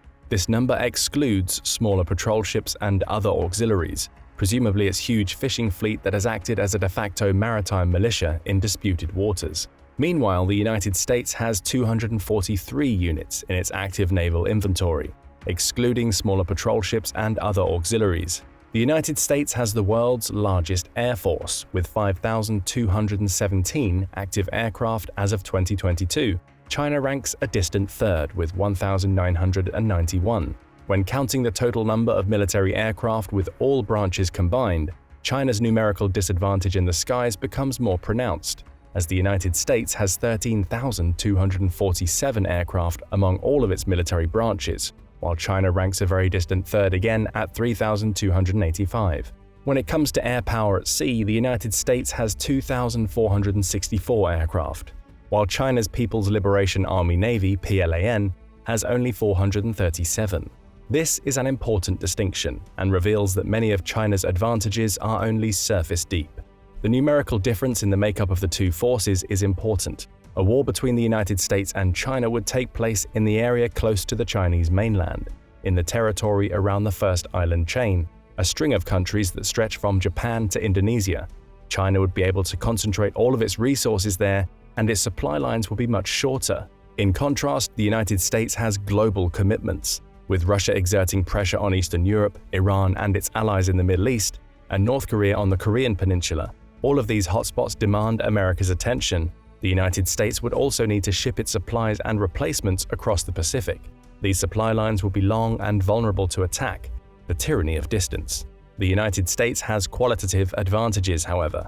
China's army has not seen major combat operations in almost half a century. The last time was the Sino-Vietnamese War of 1979, where the PLA had a poor showing indeed against the Vietnamese. In contrast, the United States military has had decades of combat experience and a buildup of institutional knowledge that the PLA simply does not have. It has more experienced soldiers, sailors, marines, and officers. The Chinese military has engaged in a large buildup and conducted extensive drills and war games with partners such as Russia, but there is no substitute for the real thing. Russia's poor performance in Ukraine shows that, and its armed forces had more experience than China's currently does. The United States Air Force not only has numerical superiority over the People's Liberation Army Air Force, but a qualitative advantage in those planes, although it may not seem this way at first. China has one fifth-generation fighter jet, the Chengdu J-20. China may have over 200 of these in service, a number which could hit as high as 1,000 by 2030 if current production rates continue. It may also have over 240 of the advanced fourth-generation plus J-16 fighters in service. This is a formidable force for the PLAAF. In contrast, the United States has only built 187 of its best fifth-generation fighter jets, the F-22 Raptor. The last one was delivered in 2012, and the Air Force has no plans to order any more. However, the United States can supplement the extremely high-quality Raptor with the fifth-generation F-35 Lightning II. Over 960 F-35s have been delivered as of August 2023. The United States also has thousands of advanced fourth-generation fighter jets like the F-15 Eagle, F-16 Fighting Falcon, and the F-18 Super Hornet available. And all of them come with better trained and more experienced pilots than their Chinese counterparts. Although China has closed the gap, the United States is still supreme in the world's skies, and in an all-out air battle, the Americans would eventually establish air superiority. The war at sea is also not favorable to China. The People's Liberation Army Navy may have a bigger fleet in terms of sheer numbers, but the United States Navy has purposely chosen to pursue a different strategy than its Chinese counterpart. Numbers aren't everything. Many of the Chinese vessels are small and would prove relatively poor in a military confrontation. In contrast, the USN operates sturdier, more powerful vessels. For example, the PLAN has 3 aircraft carriers, only one of which uses a modern catapult system. The USN has 11, all of which are more modern than the first 2 Chinese carriers. China has plans to make more aircraft carriers in the years to come, but as of now, the United States has a significant advantage. Additionally, China has a serious shortage of trained naval aviators. The PLAN is trying its best to catch up, but it's still far short. As a conflict between the United States and China would mainly be fought in the seas and skies around the First Island chain, with comparatively limited land operations, the traditional balance of power should favor the United States in a head-to-head confrontation. However, China has recognized this and has adapted with a strategy of anti-access area denial, A2AD. One of the things that marked the United States' emergence as a supposed hyperpower following the end of the Cold War was its ability to project power anywhere on the globe within hours. Perhaps one of the best examples was the Navy SEAL raid on Osama bin Laden's compound in 2011. This complicated military operation occurred without the Pakistani government's knowledge, and there was little that Pakistan could do about it except raise a protest afterward.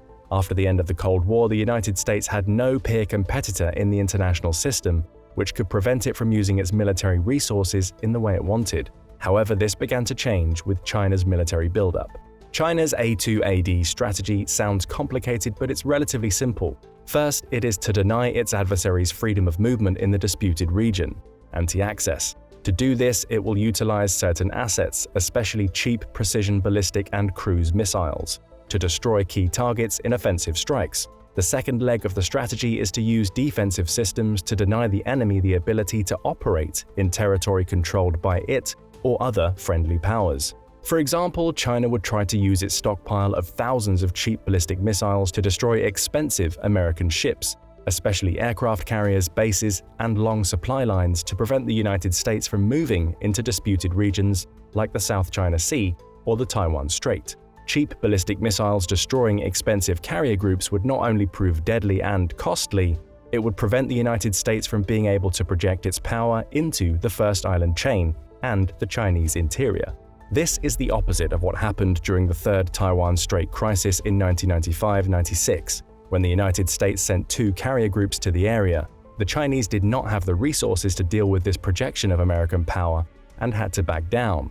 The story would be very different today, and the move far more dangerous on the part of the United States. Chinese air and missile attacks on US naval assets, supply lines, and bases in Japan, South Korea, and even as far out as Guam would take advantage of the tyranny of distance to prevent the United States from being able to fight the war for the long haul. The United States might be able to establish air and naval superiority with its higher quality planes and ships in a confrontation, but it could have a hard time replacing losses and bringing more resources over. Meanwhile, China would be operating close to its own territory. The supply lines would be much shorter and easier to defend with its air and sea defense systems, and all of China's resources would be concentrated here. In addition to these kinetic assets, China has tried to develop its electronic and cybernetic warfare capabilities to further disrupt the US military capability. China's military buildup and its A2AD weapons has posed the most serious challenge to US military might since the Cold War. It is why many experts believe that the United States is slowly but steadily losing its traditional military superiority in the Indo-Pacific region. To defeat China's A2AD strategy, the Pentagon developed its third offset strategy. China hopes that the development of advanced A2AD capabilities will deter the United States from even disputing its expansionist moves. This is why for the Pentagon, it is important to maintain forward presence capability. It must be able to defeat the attempts to impede the movement of American military forces and surge them forward in a combat-credible posture. According to the US Army's Center for Lessons Learned, the third offset strategy involves forces that are or can rapidly get forward, survive a withering Chinese or Russian assault, and blunt the adversary's aggression. It is almost reminiscent of a boxer trying to duck and slip past a barrage of long jabs to get inside his opponent's range and deliver power blows. The United States is currently developing technologies to better prepare it to pursue this strategy. For example, these new technologies would involve better artificial intelligence to enable human officers to make faster and more informed decisions. The integration of human and unmanned platforms, like the Sea Hunter autonomous drone ship, would also be part of the third offset strategy. Other technologies like ship-borne hypersonic missiles and the Helios laser system can also be considered part of the third offset strategy, as it is hoped that the laser will add a layer of protection to the US Navy's ships from the Chinese ballistic and cruise missile threat. The laser is also ideal for countering drones. The first Helios laser began seeing service in the third quarter of fiscal year 2022, and the Navy requested $35 million in its 2023 budget for Helios systems, when they will begin to become operational at sea. However, as dazzling as the third offset strategy technologies are, they are still works in progress. The United States neglected countermeasures against China's A2AD strategy as it pursued its counterinsurgency and counterterrorism efforts in the War on Terror. Under current conditions, the United States military still uses many technologies and systems that are not well designed to counter the strategy China is pursuing. China still cannot defeat the United States in a head-to-head military confrontation, but because of geography, it does not necessarily need to. All it needs to do is prevent the United States from projecting enough power past the First Island chain to defeat its expansionist ambitions. As part of its strategy, American military bases in Japan would be targeted in the opening shots of the war, to destroy troops and equipment, prevent the stockpiling of supplies, and disrupt the United States' strategy in the region. Air defense systems would take down some of the incoming missiles, but China has thousands in its arsenal, and its attacks would certainly do a great deal of damage. Wargames done at the Pentagon and defense think tanks have repeatedly confirmed these disadvantages. In a January 2023 scenario run by the Center for Strategic and International Studies, the United States, with the help of Japan and Taiwan, defeated an amphibious invasion of Taiwan, but the casualties were enormous, with losses in dozens of ships, hundreds of aircraft, and tens of thousands of military personnel, with the US position on the international stage undermined for years afterward. China suffered heavily too. However, CSIS warned that deterrence needed to be strengthened immediately. Other wargames were even less kind. A 2020 wargame run by the Pentagon over Taiwan and other scenarios had the United States failing miserably because gathering ships, aircraft, and other forces in a way that would let them reinforce one another made them sitting ducks for Chinese missile attacks. To make matters worse, the United States lost access to its electronic networks from the get-go, upending the information dominance strategy it has used so successfully starting in the Gulf War. In response to the 2020 wargame, the Pentagon is looking to shore up its contested logistics, possibly through the use of rockets to fly above the war zone. It's also looking to find ways to aggregate power virtually rather than physically. Then Vice Chairman of the Joint Chiefs of Staff General John Hyten said of it, "You have to aggregate the mass fires, but it doesn't have to be a physical aggregation. It could be a virtual aggregation for multiple domains. Acting at the same time under a single command structure allows the fire to come in on anybody. It allows you to disaggregate to survive." He admitted this was exceedingly difficult to do, however. Finally, the United States would need to improve the defense of its networks against hackers with a hacker-proof combat cloud. For now, though, these things are only speculation. What is not, however, is the United States' advantage in submarine warfare. China's missile capability has made it increasingly dangerous for the United States and its allies to project power behind the first island chain with surface ships, but the submarine force is much better protected. That's why China raised such a big protest about the AUKUS deal that would give Australia nuclear-powered submarines. Submarines are ideal for the implementation of the United States' third offset strategy. American nuclear-powered submarines can operate for months. They are quiet and dive deep, making them difficult to detect. They can also launch conventional or nuclear-armed ballistic or cruise missiles to strike sensitive targets. The United States submarine fleet would make any invasion of Taiwan or other amphibious operations in the first island chain a costly proposition for the Chinese military. The presence of these submarines also gives the United States significant conventional or nuclear first strike options to attack targets on land, such as Chinese military installations, which house the ballistic missiles that are such a threat to surface ships and land bases. China's PLAN is trying to close the submarine gap. At the moment, though, the bulk of its underwater fleet consists of diesel-electric submarines. They are quieter than nuclear submarines when running on electric power, but most surface to charge their batteries and are much louder when running on diesel power during this process.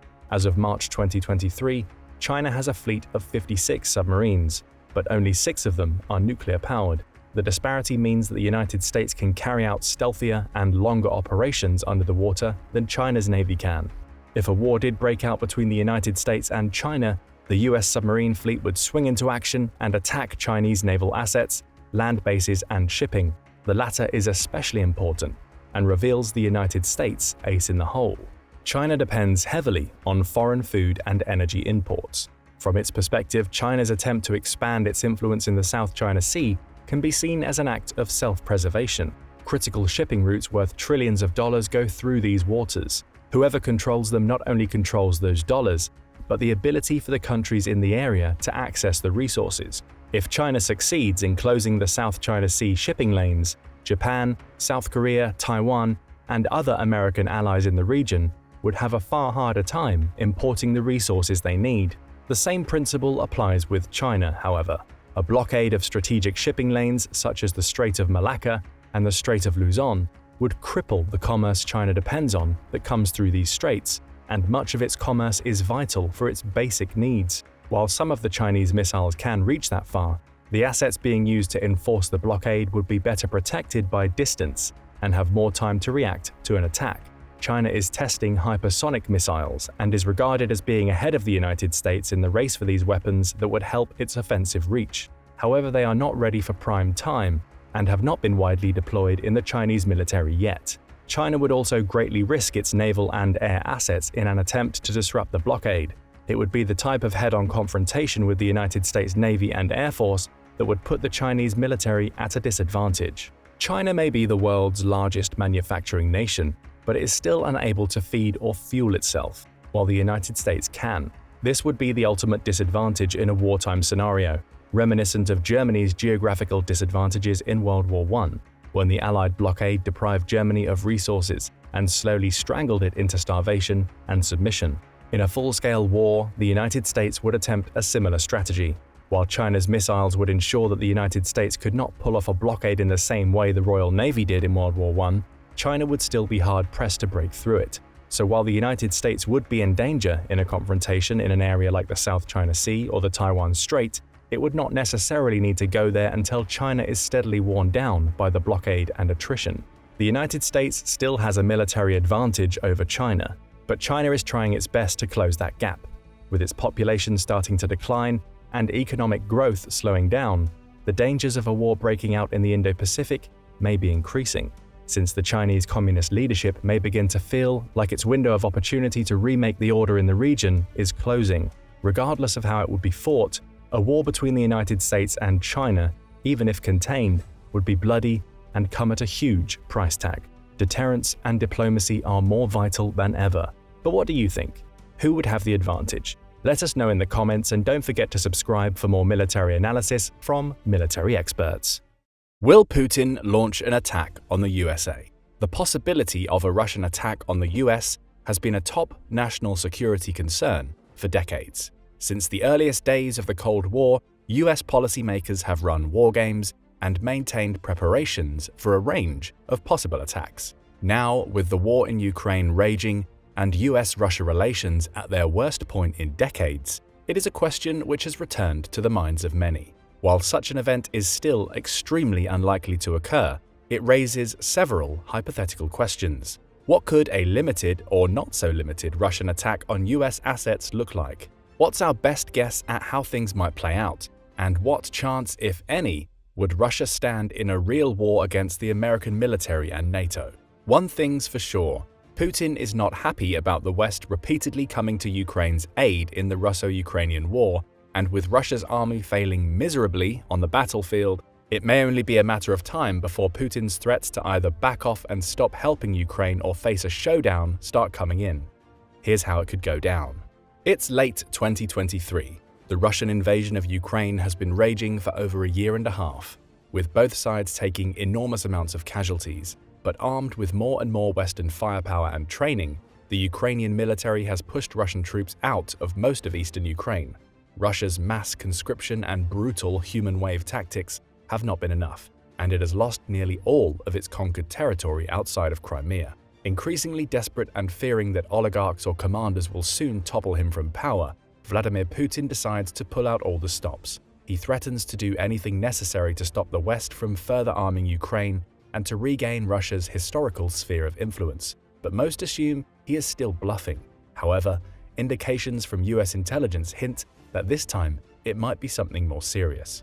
Putin puts out a televised statement claiming that the US and NATO have 72 hours to begin removing their on-the-ground trainers and Patriot missile systems to halt the flow of Western weapons into the country, and if they do not, Russia reserves the right to defend itself. President Joe Biden responds, saying that the West will not back down or be intimidated by Putin.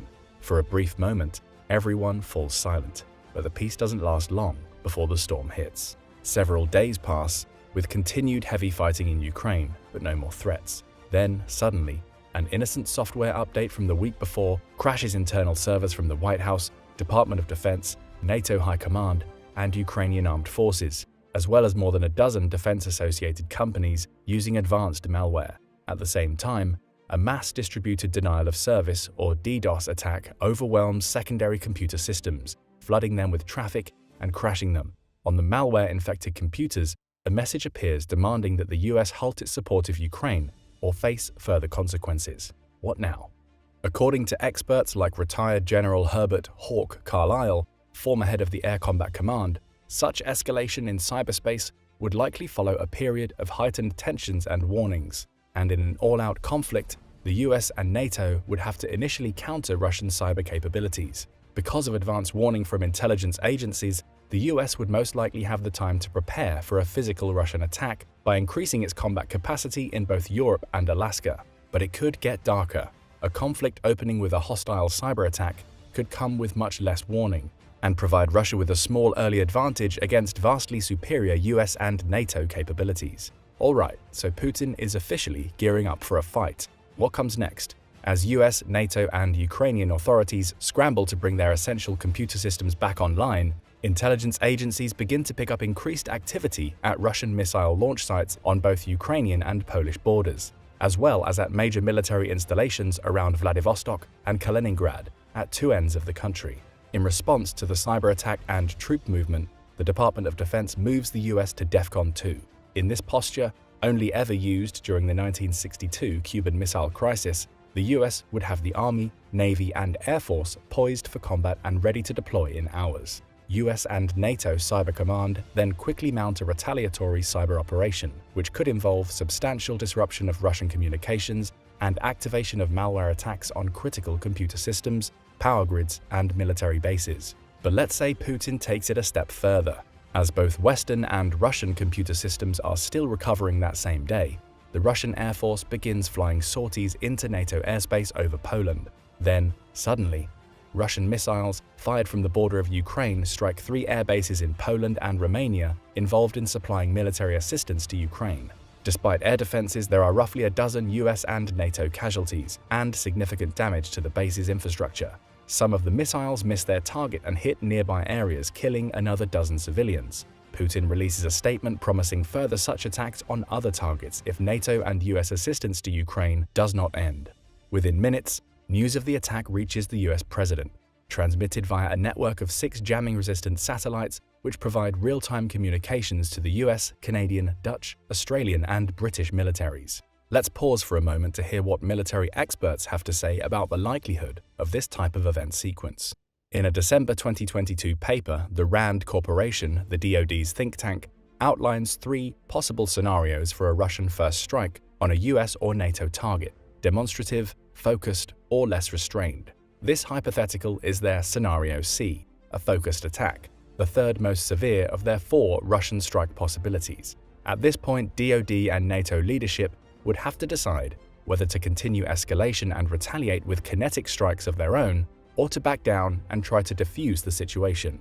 Because of the severity of such an attack with casualties from multiple NATO members, US and NATO leaders would almost certainly decide the attack requires retaliation in kind to satisfy NATO members' concerns about the credibility of Article 5. In short, it's time to fight back. Advised to take early action, the president calls an emergency session of Congress, which within hours passes a joint resolution authorizing the limited use of military force against Russia and its allies. The president gives a televised speech stating that the US has taken its own retaliatory actions for the unprovoked attack, but that the US response is purely defensive. US ground forces will not enter Russia, he declares, in hopes of stopping escalation to the level of full war. The US therefore decides to launch a proportional response on Russian targets in Ukraine. Even before the speech is finished, 2 US-controlled Reaper drones take off from air bases in Poland. Once over Ukrainian airspace, they strike Russian air bases and missile defenses in Crimea, killing several dozen soldiers and destroying a number of planes. At the same time, the US launches a number of modified SM-3 missiles from its ships around the world, knocking out a handful of Russian communication satellites. This strike leaves Russia with limited GPS targeting and communications capabilities. So far, so good. But while Biden and other Western leaders urge Putin to back down and not escalate things anymore, they receive no answer. Putin decides he cannot back down now. The next day, 2 MiG-31 fighter jets enter Polish airspace. Before they can be destroyed, they fire Kinzhal hypersonic missiles, managing to hit 2 NATO missile batteries and killing another half-dozen soldiers. At the same time, all gas from the Nord Stream 2 pipeline is shut off, leaving millions of homes in Europe with no gas supply. By this point, escalation in Europe is nearly inevitable.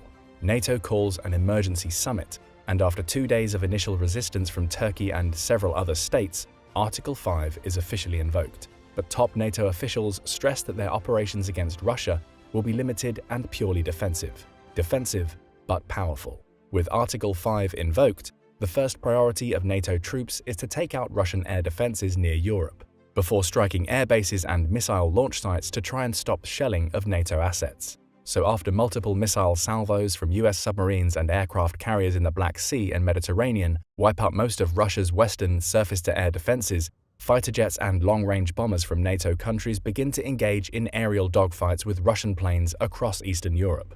The older Russian jets are quickly outmatched and outnumbered, but combined with the remaining air defenses, they are still able to take out a handful of F-15s and other NATO assets. Fighting is especially concentrated around western Poland and Kaliningrad, which NATO strikes repeatedly and declares a no-fly zone over. The massive US fleet of 650 tanker jets also takes off from North America and begins to circle the Atlantic, providing in-air refueling for more F-15s and F-16s called in from air bases in the US. American cargo planes also embark across the ocean, carrying troops, heavy vehicles, and supplies, which will be used to resupply the growing front in Eastern Europe.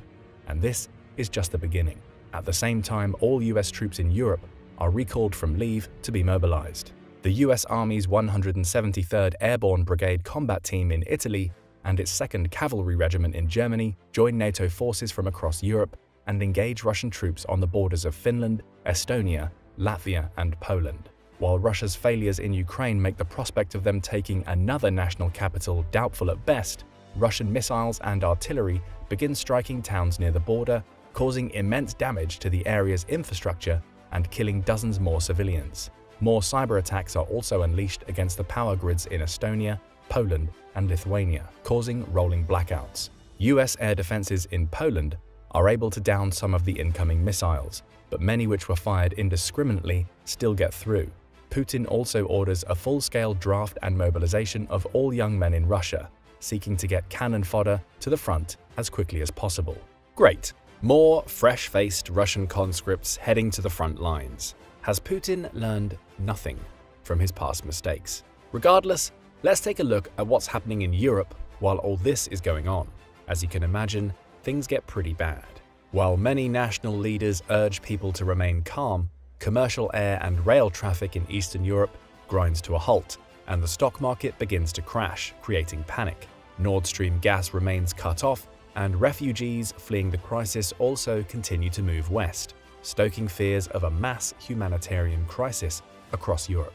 The UN continues to press for a ceasefire, but Putin says he will not back down until his demands are met, though he stops short of explicitly threatening nuclear action. Western leaders respond that he must immediately cease all military activity, withdraw, and stand down all Russian troops. They announce a range of crippling new sanctions against Russian businesses, individuals, and weapon suppliers. This alone may not stop Putin's aggression. Every bit of pressure that can be added to weaken Russia's strength and security could contribute to its eventual defeat. The following day, combined NATO and US forces, including armored brigades from Poland, head north to fully cut off Russia from Kaliningrad and encircle the exclave, with the US 6th and 7th fleets moving into striking positions in the Black Sea and Pacific.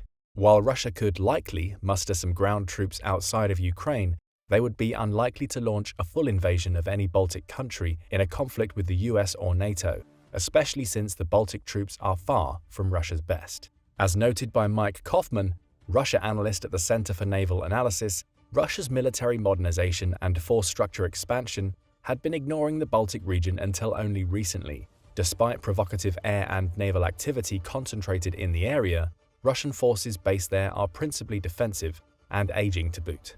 While many analysts still argued prior to the invasion of Ukraine that Russia could surround Baltic capitals in as little as 36 hours, those estimates have since come under serious doubt.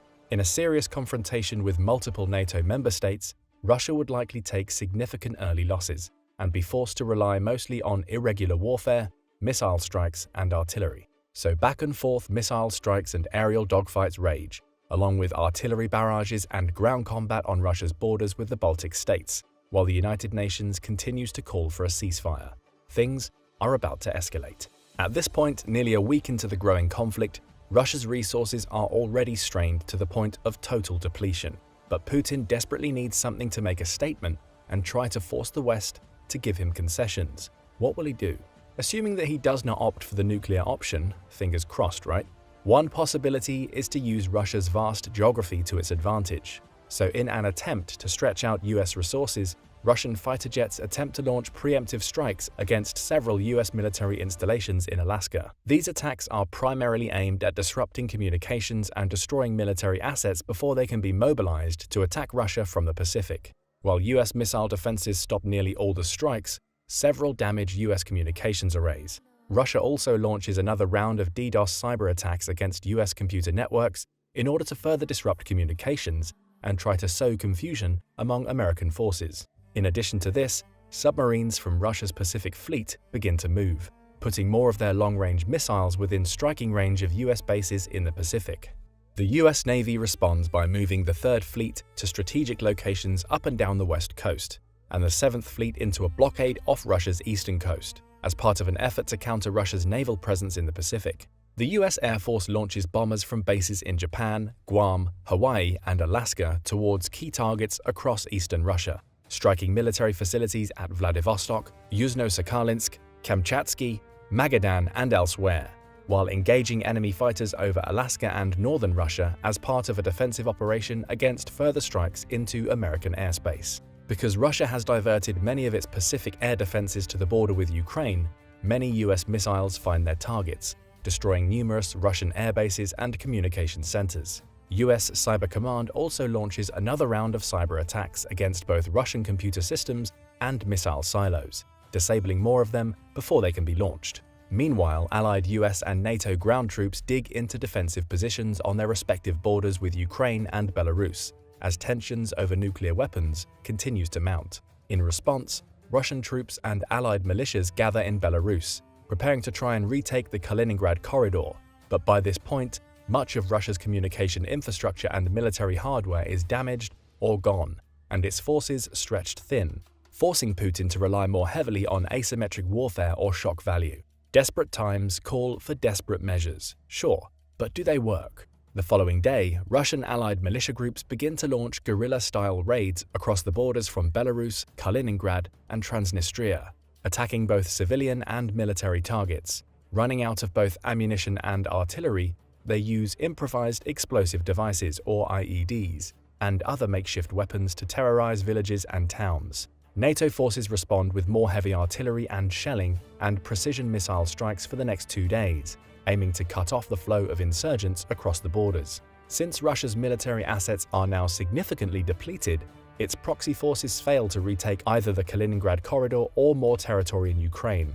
Despite the growing NATO casualties due to IEDs and other attacks, the insurgents are decimated by the relentless artillery strikes. In Ukraine, troops take advantage of Russia's depleted resources to launch a lightning offensive into Crimea, shelling Sevastopol and moving to cut off the peninsula from Russia. Meanwhile, in the east, Russia's Air Force and Pacific Fleet, as well as most of its communications arrays, have been crippled by the US, putting substantial pressure on Putin. In a last-ditch effort to overwhelm NATO and US resolve, Putin orders a third, massive barrage of cyber attacks. The attacks target the wider power grid and are able to cause mass blackouts in cities across Europe and America, leaving millions without power, even as refugees continue to flood into Western Europe. EU and US officials declare a state of emergency and ask for humanitarian assistance from the other UN member states. Rolling blackouts last 2 days, during which time heavy fighting continues near Russia and Belarus's borders, both against regular troops and militia groups targeting civilians. Despite the cyber attacks, Russian allied troops continue to take far heavier losses than those of NATO and the US, and are pushed back from the edge of the Baltic states deeper into Russian territory. Holding to their word, NATO troops do not pursue them, but set up a heavily fortified buffer zone on the border. Then, after weeks of heavy shelling and being blockaded from air, land, and sea, the remaining Russian troops at Kaliningrad surrender, and the exclave is taken by NATO ground troops. In the east, the US blockade continues, as do retaliatory strikes on Russian communications and missile areas. But the surrender at Kaliningrad and mass attack on the European power grid continue to spread fears that the war will become a nuclear conflict between NATO allies and Russia. National leaders from around the world urge an end to the fighting. Despite this, Putin gives a speech raging against NATO's imperialism and says Russia will not back down if Kaliningrad is not returned to Russian control and Western support for Ukraine does not cease. With a global recession and refugee crisis deepening, the situation looks grim. Are all roads leading towards a full-blown nuclear war? After nearly 2 weeks of intense fighting between NATO allies and Russian allied forces, NATO leaders announce plans for a full-scale invasion into Belarus if Moscow does not withdraw its support for separatists operating within Ukraine and NATO territory immediately. This announcement comes on top of growing speculation about whether or not nuclear war might erupt between Moscow and Washington after days of escalating combat between both sides, and the mass Russian disruption to European power grids. But despite his cyber attack, at this point Putin is out of options. Most of Russia's military capabilities have been destroyed, and there are critical shortages of ammunition, equipment, food, medicine, and other essentials. In under 2 weeks, Russia has lost tens of thousands more troops compared to the relatively light losses by NATO and the US. Its Pacific Fleet and Eastern military installations have been wiped out by the US, and in the West, it has lost control of both Kaliningrad and much of Crimea, putting the critical naval base of Sevastopol under Ukrainian control. The only major city in Ukraine still held by Russia is Mariupol, where its remaining occupation troops are dug in trying to avoid artillery and drone strikes. Most Russian forces have been forced to pull back miles from the border, where they continue to face shelling, and hospitals are completely overwhelmed. Supply lines are so destroyed that many unlucky soldiers have even begun to starve. As conditions worsen in the next few days, Putin's war effort begins its inevitable collapse. Substantial numbers of Russian troops begin to surrender or mutiny, refusing to follow orders and turning themselves over as prisoners. Finally, buckling under pressure and trying to save face, Putin announces that Russia has taught the West a lesson and is open to negotiations. An emergency session of the UN Security Council is convened several days later, where plans begin to be drawn up for a ceasefire, the return of Kaliningrad to Russian control, autonomy for areas of eastern Ukraine, and the creation of a demilitarized zone along the Russian border. Although this is just one hypothetical scenario for a US-NATO-Russia conflict, which is still very unlikely, it demonstrates some of the options available to both sides in open conventional warfare. An extremely outmatched Russia would likely have to rely on asymmetric strategies, but even that would likely do little to halt the combined efforts of the US military and NATO. With their combined firepower, logistical strength, and technology, there is almost no non-nuclear scenario where Russia could hold its own militarily. Even so, this example illustrates the devastating toll on human life that could result from even a short, conventional war.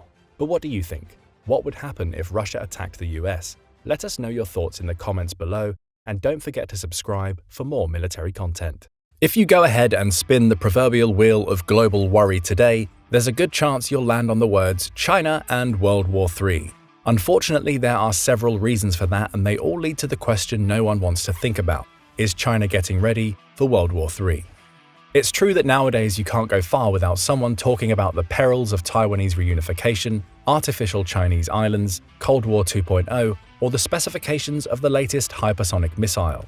Add to that the increasing frequency of Chinese incursions into Taiwanese airspace, Japan's recent decision to purchase hundreds of new weapons for its own defense, like these American-made Tomahawk missiles, and closer military cooperation between the US and Australia, and we are starting to see the signs of another global conflict on the horizon, one that is likely to begin somewhere in the Indo-Pacific. It all adds up to another doomsday scenario waiting in the wings, and some believe it could take place as early as 2024.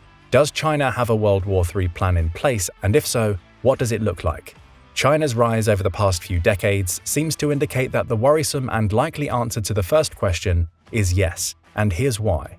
Tensions between China and the West have not been this high in a long time. Rewind several decades, and many experts would have laughed at you if you claimed you were a time traveler from the future and China posed a serious geopolitical threat to the international order. That's because the 1990s were a strange time, and not just because of the oversized jeans and kids' obsession with green slime. It was a period of untempered Western optimism. Yep, you heard that right, optimism. From our pessimism-soaked vantage point today, the geopolitical arc of that decade was almost unicorn-like, a surreal period of national unity, hope, and security, with the 9/11 terrorist attacks on the Twin Towers. But for a while, things seemed, well, good. Emerging victorious from its 45-year ideological standoff with the Soviet Union, for a brief unipolar moment in time, the United States enjoyed unmatched power and prestige on the global stage. There were no more near-peer threats. While terrorists and revolutionaries conspired at the peripheries of power, America's military and its coalition partners, equipped to the eyeballs with the latest technology and fresh off their rollicking victory in the Persian Gulf, bought into the idea that democracy was spreading and would continue to do so with assistance and persistence around the globe.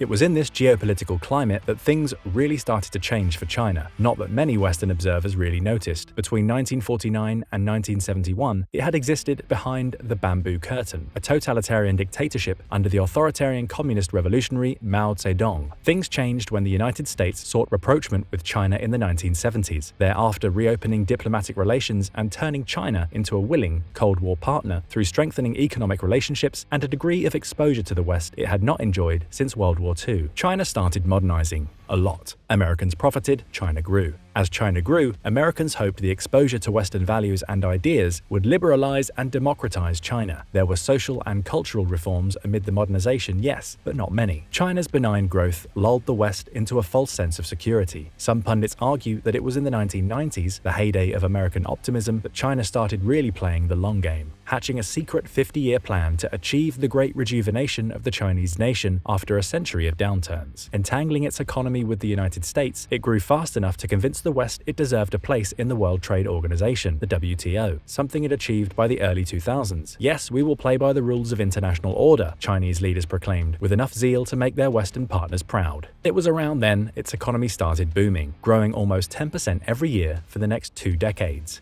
Between 1980 and 2000, its GDP quadrupled. Starting at under $90 billion in 1980, it now hovers around $13 trillion, the fastest growing increase in human history.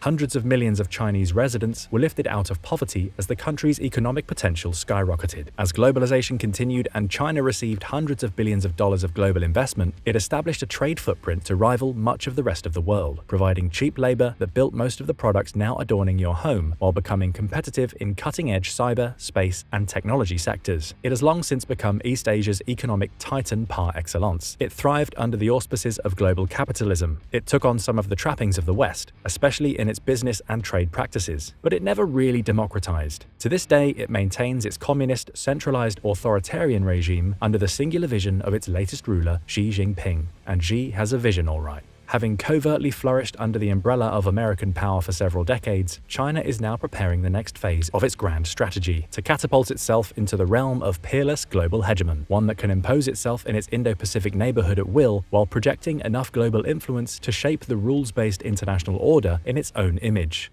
It's taken them 14 5-year plans to get to that point, but they finally arrived. Now China wants to build a community of common destiny, essentially a nice way of saying it wants to coercively achieve what it views the US doing all over the world, leading international organizations, becoming a political and economic model for developing countries, being able to project world-class military power all across the globe, all while leveraging its trade relationships, allies, and partners to achieve its interests, aka replace the United States as the world's leading state. They chose 2049 for the date to achieve all of this, the centenary of the founding of the People's Republic of China, PRC, but each successive milestone for modernization has amped up the tension between China and the West. National security insiders have been sounding alarm bells for a decade now, but only recently have things started to get real. Over the past 3 decades, China has spent its way to military might. In 2019, it was spending more than South Korea, Japan, India, Russia, and Taiwan combined, accounting for over half of Asian GDP and half of all Asian military expenditures. China didn't have to just outspend their competition, however. Over the past decade, a growing number of Western defense officials have started kicking themselves for not realizing the pitfalls of economic interdependence with China. It's been no secret that for decades, Chinese spies have been stealing valuable intellectual property, including US military secrets. Just look at their latest stealth fighter, the J-20.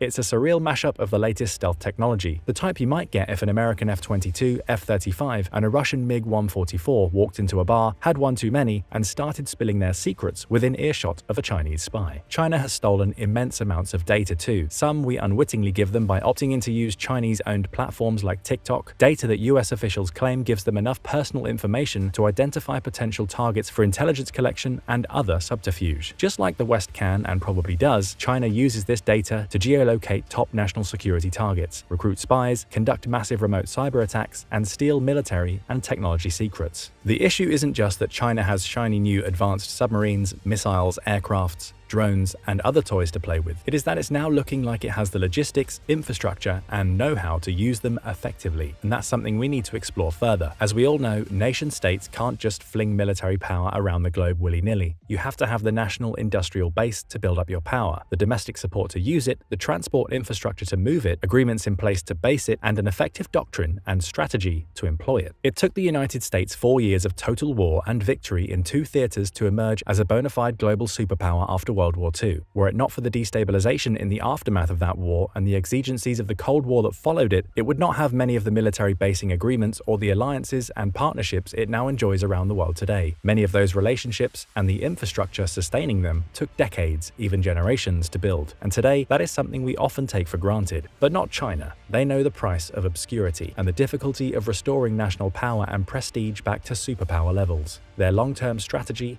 in part, is to achieve the same degree of global agency that the United States enjoys. It too wants bases for its military all over the world, flourishing economic relationships, and safe trade routes for its commercial fleet. Without a world war to create the conditions for its rise to power, China has had to engineer its rise artificially, partially through guile and subterfuge, partially using state-sponsored initiatives that scream, "We are trying to go global, and we will make it happen whether you like it or not." One of China's global projects that stands out from the rest in terms of ambition, scale, and significance, the One Belt Road Initiative, or Belt and Road Initiative, BRI. Much like the ancient Silk Road that connected Chinese traders and goods with rich foreign markets, the BRI strives to achieve the same degree of global influence for China in the modern era. To understand China, you have to grapple with the BRI. Many analysts view the project as China's answer to the Marshall Plan, a post-World War II economic assistance package that sought to revitalize war-torn Europe. Unlike the Marshall Plan, the BRI is extended to any willing economic partner. Formal agreements between China, the host nation, to build economic and political ties generally precede a litany of Chinese investment, funding, infrastructure projects, tech collaboration, and more. In the process, China gets access to ports and airfields, markets for state-owned companies, safeguards for international trade, and international influence. For years, the BRI has been the litmus test for global Chinese power projection. The belt connects China with Europe and the other dozen nations on its borders via a series of overland trade routes, while the road refers to its maritime interests, fueling stations, ports, industry, infrastructure scattered throughout Southeast Asia and the Indian Ocean. A great example of periphery diplomacy, BRI projects can now be found from the Himalayas to the Horn of Africa and Mediterranean Basin. It has funded infrastructure deals in Malaysia, gas pipelines and railroads in Nigeria, Egypt, Ethiopia, and Kenya, maintains port operations in Greece, projects in Sri Lanka, and has other projects in the works. The West has viewed the BRI warily. Some criticize China's debt trap diplomacy, a tactic of luring economically vulnerable states into taking out Chinese loans and then jacking up the rates to unpayable levels as a form of coercion over the government in question. Others fear China's growing telecommunications and economic influence over Europe and the global South. But there still hasn't been a really unified response, and China continues to shovel money into its initiative, with another $124 billion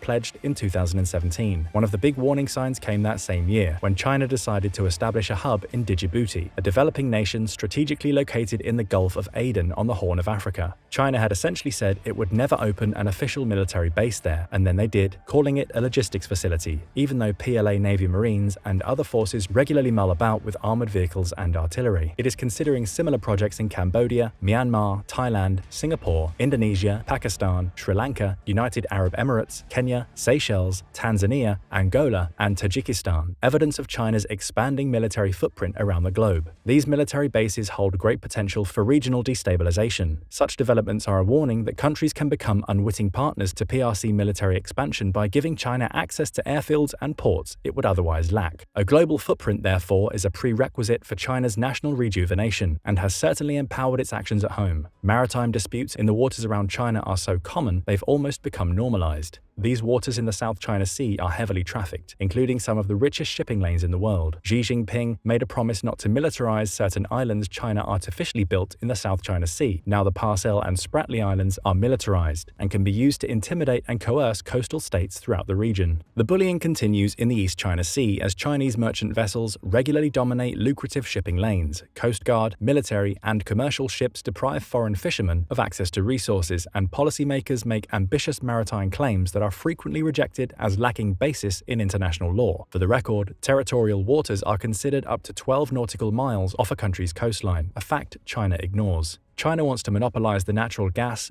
oil, and hydrocarbon reserves it feels it has a claim to, even hundreds of miles away. A lot of the tension arises near the Senkaku Islands, a group of uninhabited islands that in 1971 reverted back to Japanese administrative control under the Okinawa Reversion Agreement. Over these seas, China has set out to create air defense identification zones, increasing its operational reach even further. Taken together, China's economic and cultural influence combined with its renewed military strength add up into a scary equation for Beijing's neighbors. There have also been regular border conflicts on the China-India frontier since a PRC-instigated clash in 2020 left dozens dead. India claims China has the onus to withdraw. They haven't. South Korea is worried about North Korea, China's only major Asian ally, doing something stupid. Even Japan, those guys who were so committed to pacifism after World War II that they called their military a self-defense force, are now so alarmed they're arming themselves with hundreds of Tomahawk missiles, writing counter-strike capabilities into their fighting doctrine, and conducting joint military exercises with American and Australian forces, an image that surely would have made our grandparents both proud and perplexed. And nobody should be more scared than Taiwan.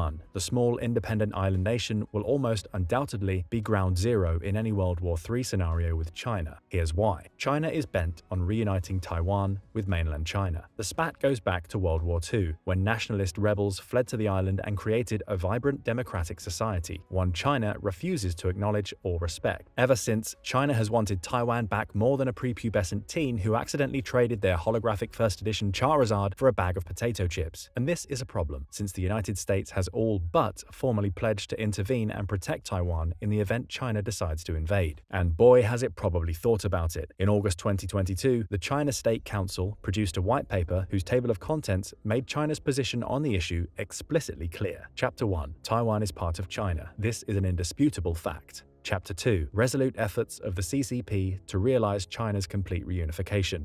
Chapter 3. China's complete reunification is a process that cannot be halted. Chapter 4. National reunification in a new era. Chapter 5. Bright prospects for a peaceful reunification.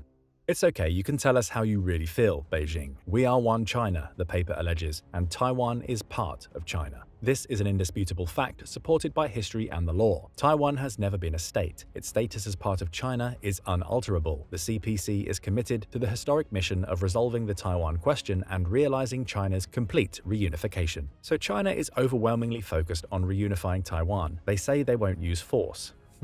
Where have we heard that before? Authoritarian leader claims he won't use force to reunify territory he believes is rightfully his. But hey, this type of tension has been brewing since the 1996 Taiwan Strait crisis, when the PRC had a showdown with an American carrier group after conducting a bunch of missile tests in the Taiwan Strait.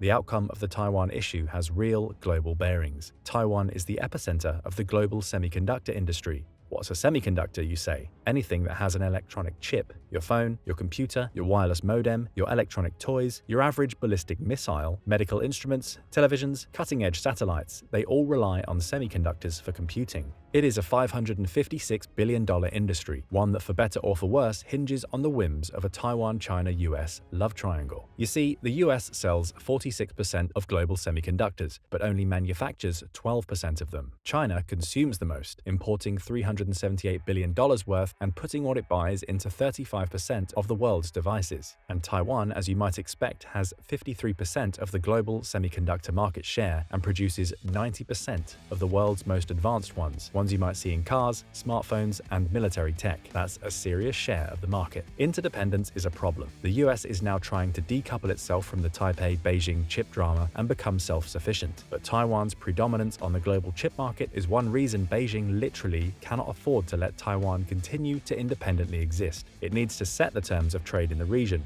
not Taiwan and other Western-facing nations. Otherwise, it will always be seen as a second-rate power. What does this all amount to? Well, this situation has produced the worst security crisis in the Taiwan Strait in 20 years. China means business. As Taiwan becomes more eager to carve out its independence from the mainland, China views its very sovereign existence as an existential threat. China worries about being hamstrung behind the first island chain, a series of nations that includes the Philippines, Borneo, Japan, and the Ryukyu Islands, that it fears can contain and limit its ability ability to project power beyond its shores. Taiwan is at the heart of this island chain, a cornerstone of Western power in the region, one that perpetually transmits dangerously subversive messages of Western-backed prosperity while it remains independent. With Taiwan under America's orbit, it is a thorn in Xi's side. With a reunified Taiwan, China gains the ability to break the first island chain and wield influence deep into the Pacific. Predictably, China is throwing caution to the wind regarding Taiwan's territorial sovereignty, violating Taiwan's Air Defense Identification Zone (ADIZ) and the median line dividing the Taiwan Strait, once considered as an invisible barrier between the two entities, with frightful regularity. Between 1954 and 2020, there were only 4 Chinese violations of these internationally recognized demarcations. In 2020 alone, there were 380.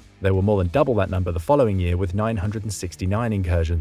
The biggest came on October 4, 2021, a day that saw 56 aircraft enter Taiwan's air defense zone, unironically coinciding with China's National Day of celebration. By May of this year, there had been a 50% increase in the number of incursions over the same span in 2021. Partially to send a supportive signal in response, the US conducted a series of high-profile political visits to the island. China didn't buy it. To them, the visits were needlessly escalatory. They responded with more overflights, setting a new record for monthly sorties. Since the summer, the PLA Air Force, PLAF, has flown over 1,000 sorties near Taiwan, 40% of them in the ADIZ or over the median line. Today, it is coming into Taiwanese airspace on a near-daily basis, ramping up its intimidation efforts around Taiwan in other ways too, from anti-submarine warfare, drone reconnaissance, and cyber attacks to the growth of its naval and missile presence in the region. China's end goal is clear. Taiwan has voiced alarm and concern over the near-constant encirclement drills, labeling them as escalatory, equivalent of a sea and air blockade of the island. If these are, in fact, dress rehearsals for a full-scale invasion, China will continue to ramp up the pressure as the time goes on. The on-ramp to war, then, is there, and it's volatile. Some pundits compare the existing slate of geopolitical relationships in the Indo-Pacific to the entangled alliance systems in Europe on the eve of World War I.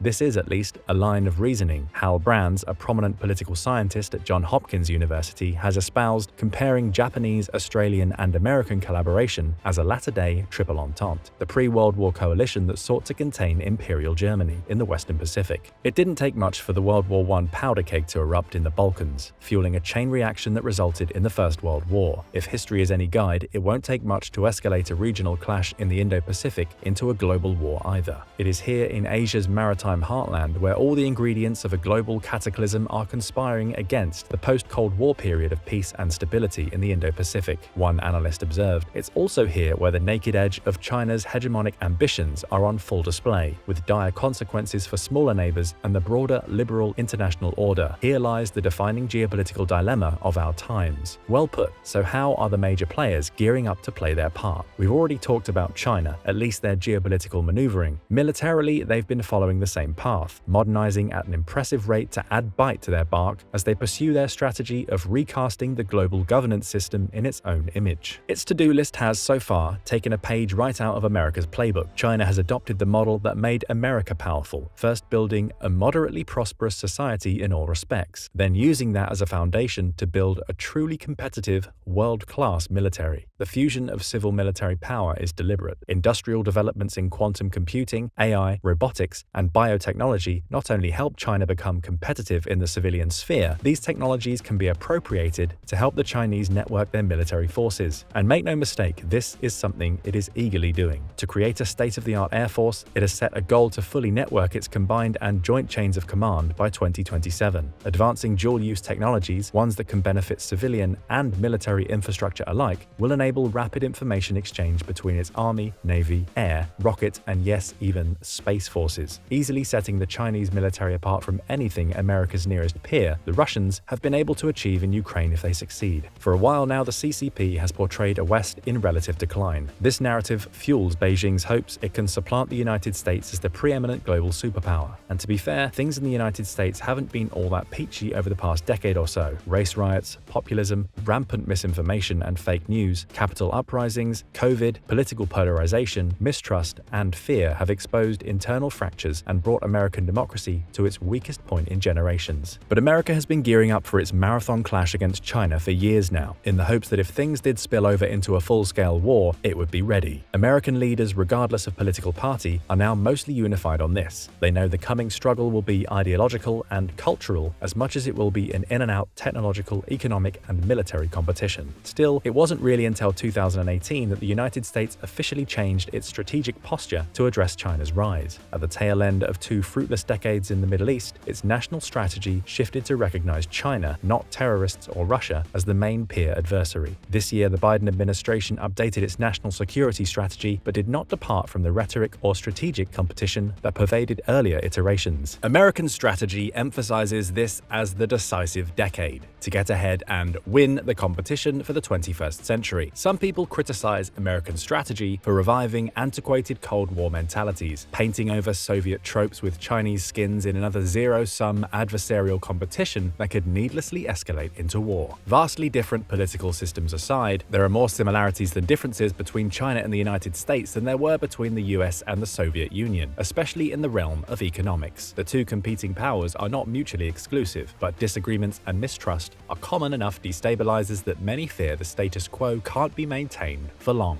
China is aware that it still cannot compete with the United States in many areas. The United States Navy, for instance, though technically smaller than the Chinese Navy, continues to patrol strategic waterways in the Indo-Pacific, ensuring vital sea lanes remain open for free and flourishing international trade. American carrier groups have bases throughout the first island chain. American submarines and aircraft tend to be more robust, possessing longer range and better stealth technology than their Chinese counterparts. Chinese jet engines are not as advanced as American ones. Its military suffers quality control issues with its imbalanced admixture of antiquated and modern military systems and vehicles. Its logistics and transport capabilities lag far behind their globe-trotting American adversary. And above all, the Chinese lack concrete fighting experience, having fought and lost their last major operation in Vietnam in 1979. Experience the United States coming off its own unfortunate Middle Eastern odyssey nevertheless has in spades. But the PLA's military strategy is catered to overcome these shortcomings. In a World War III scenario, especially one involving Taiwan, the United States, its allies and partners, namely Japan, South Korea, Singapore, the Philippines, and possibly India, would have to operate in China's neck of the woods at the tail end of an incredibly long logistics network. The United States' geographic location makes it reliant on small overseas bases, refueling tankers, transport vehicles, and carriers to convey and sustain its units abroad. While China continues modernizing its forces and develops its own expeditionary capabilities, it has developed an anti-access area denial (A2AD) strategy to keep America and its allies at bay in the Indo-Pacific. The strategy has seen China prioritize the construction of a bristling array of ground-based missiles, naval assets, and aircraft equipped with the latest air-to-air and air-to-ground missiles that can outrange their American counterparts, and thus discourage them from intervening in a regional conflict. This active defense strategy will make American intervention in Taiwan both risky and potentially deadly.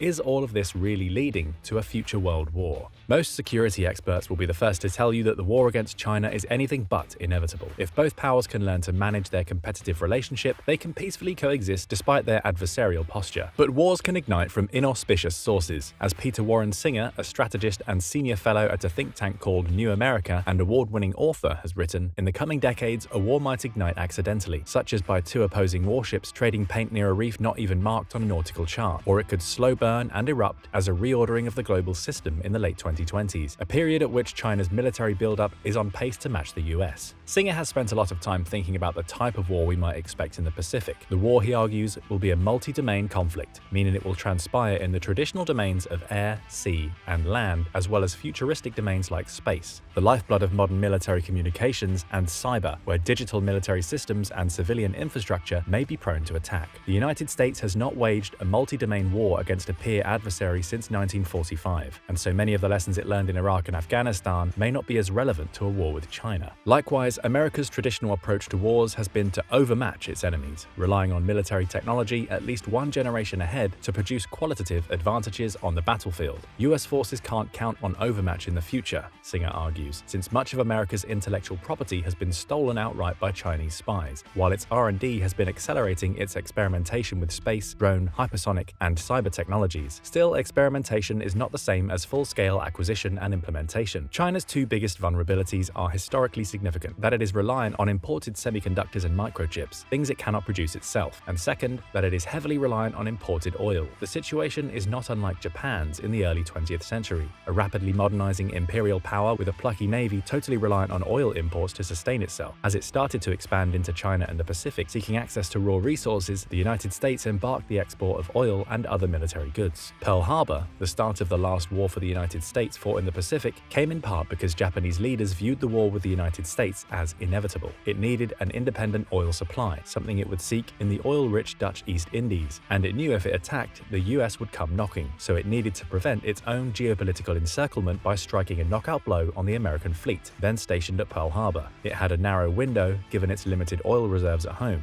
and so they attacked. Some say another Pearl Harbor is brewing, this time with Taiwan at the epicenter. Reunifying the island by force will give China access to the semiconductors it needs, but it would have to ensure that the United States could not meaningfully intervene. Toshi Yoshihara, a China expert who works at the Center for Strategic and Budgetary Assessment, has warned that the PLA's views on a Pacific conflict are consistent with Pearl Harbor, and that they are predisposed to delivering a decisive first blow against US deployed forces in the Western Pacific, particularly those in Japan. Chinese doctrine indeed emphasizes surprise at the outset of war, all part of a counter-intervention strategy to keep the Beijing, Tianjin, Shanghai, Nanjing, Guangzhou, Shenzhen corridor open. Its precision strike arsenal, primarily made up of DF-21C missiles, are capable of hitting any target on the entire Japanese archipelago, while its DF-26 missiles can fire conventional and nuclear warheads almost 4,000 kilometers, far enough to strike the strategic US base at Guam. In all likelihood, if it were to spring an amphibious invasion of Taiwan, China's tactic would be to saturate America's roving carrier groups and their escorts with waves of ballistic anti-ship missiles, overcome their defenses, and send billions of dollars of valuable equipment to the bottom of the ocean before it can be brought to bear. This would help overcome the early gulf in military shipping, aircraft, and tonnage between the two sides. They would then target vulnerable American sensor aircraft, refueling tankers, and cargo ships to curtail America's ability to get close to Chinese territory.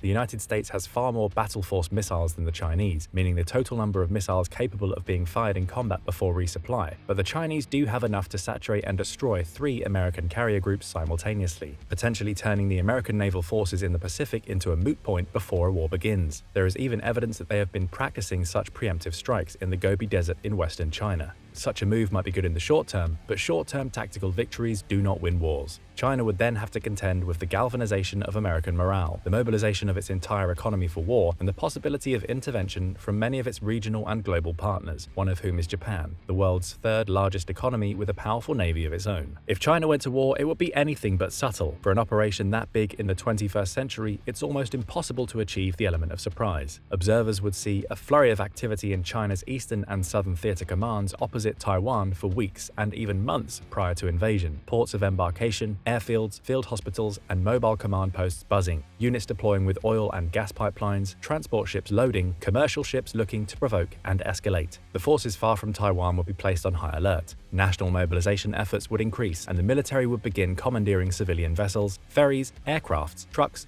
and trains. China would have to surge its production of ballistic long-range missiles and cruise missiles for a massive anti-air, anti-ship, air-to-air, and beach bombardment. It would need to achieve a degree of economic self-sufficiency in anticipation for the sanctions that would undoubtedly be implemented. It would be a lot like what we saw in Ukraine with Russian forces massing on the border, not unlike a classic game of Risk. You mass on your enemy's border, you claim you come in peace, you are only there to defend yourself, you claim. Meanwhile, battle plans are circulating, and you are one move away from starting World War III. What's next? Unlike the Japanese at Pearl Harbor, who failed to authorize a 3rd strike to neutralize the American carrier and submarine fleet, the Chinese would have to find a way to continually pressure the Americans in the Pacific to deter further intervention. Making it so prohibitively costly, its morale and will to assist Taiwan would crumble. An invasion of Taiwan would be tantamount to Germany's invasion of the Rhineland in 1936. Unless the West is willing to stand up and deter Chinese aggression from the start, an invasion could spark emergency rearmament programs, mass mobilization, and quickly escalate into a global war.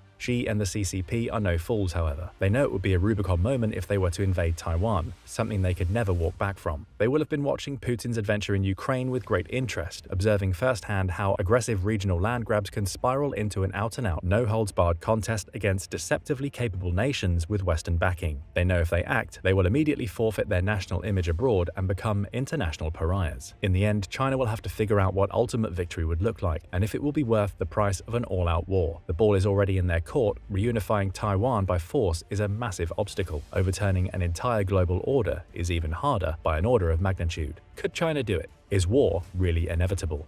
Let us know in the comments, and don't forget to subscribe for more military analysis from military experts.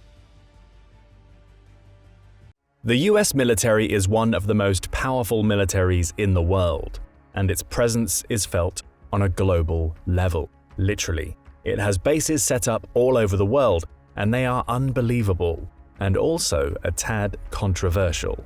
As of the summer of 2021, the United States operated about 750 military bases in foreign countries. American Army, Navy, and air bases can be found on every continent except Antarctica. Other bases exist on the high oceans. Although there are not as many overseas American military bases now as there were during the Cold War, more countries have since signed up to host them on their home soil. The presence of these bases in strategic areas is critical to American foreign policy, although they have been a source of controversy both in the United States and abroad. In this episode, we'll take a look at some of the more notable bases, their origins and importance, and the controversy that surrounds them. For the first century of its existence, the United States was reluctant to entangle itself in the affairs of other countries outside of the Western Hemisphere. It maintained a policy of neutrality and did not have large permanent military missions overseas. That slowly began to change with the Spanish-American War. America's victory in that conflict saw its emergence as a bona fide world power, with a military presence in Puerto Rico, the Philippines, and Cuba. America's victory over Spain was the origin of the Guantanamo Bay Naval Base, which opened in 1903 based on a permanent basis with the newly independent government of Cuba, which was then friendly to the United States. This makes Guantanamo the oldest American overseas naval base in the world. Since 9/11, it has become notorious for its detention center, where unsavory methods have been used on what the United States calls detained foreign enemy combatants in the War on Terror. This designation is the justification for skirting the Geneva Convention and other treaties on the treatment of prisoners of war.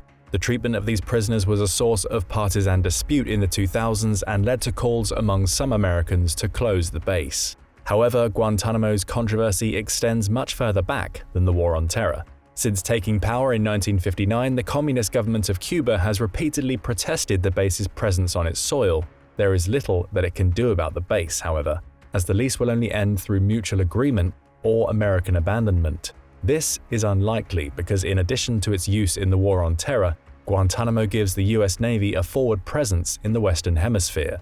With China increasingly interested in striking up partnerships with countries in the Americas, the United States will want to keep the base as part of a 21st century Monroe Doctrine, even if direct reference to that long tradition is no longer fashionable in Washington.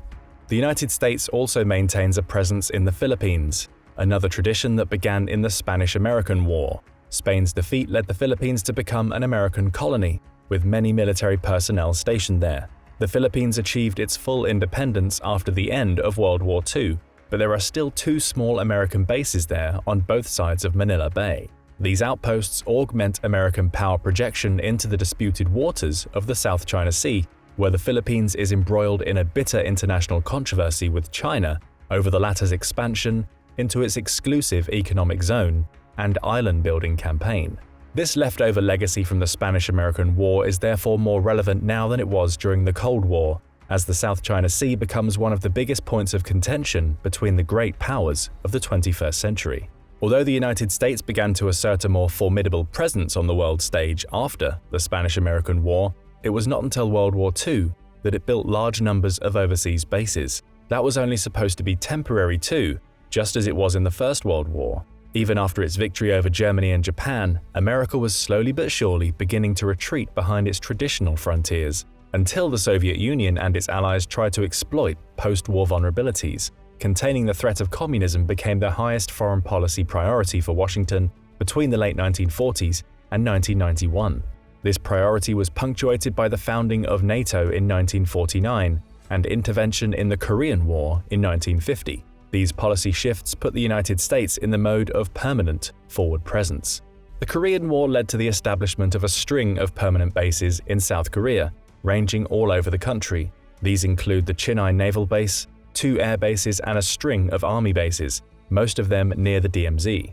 Although the relevancy of these bases has been called into question in both the United States and South Korea after the end of the Cold War, the United States' presence in that country is now more important than it has been since the fall of the Soviet Union, as China and North Korea make aggressive moves to undermine the post-Cold War international order.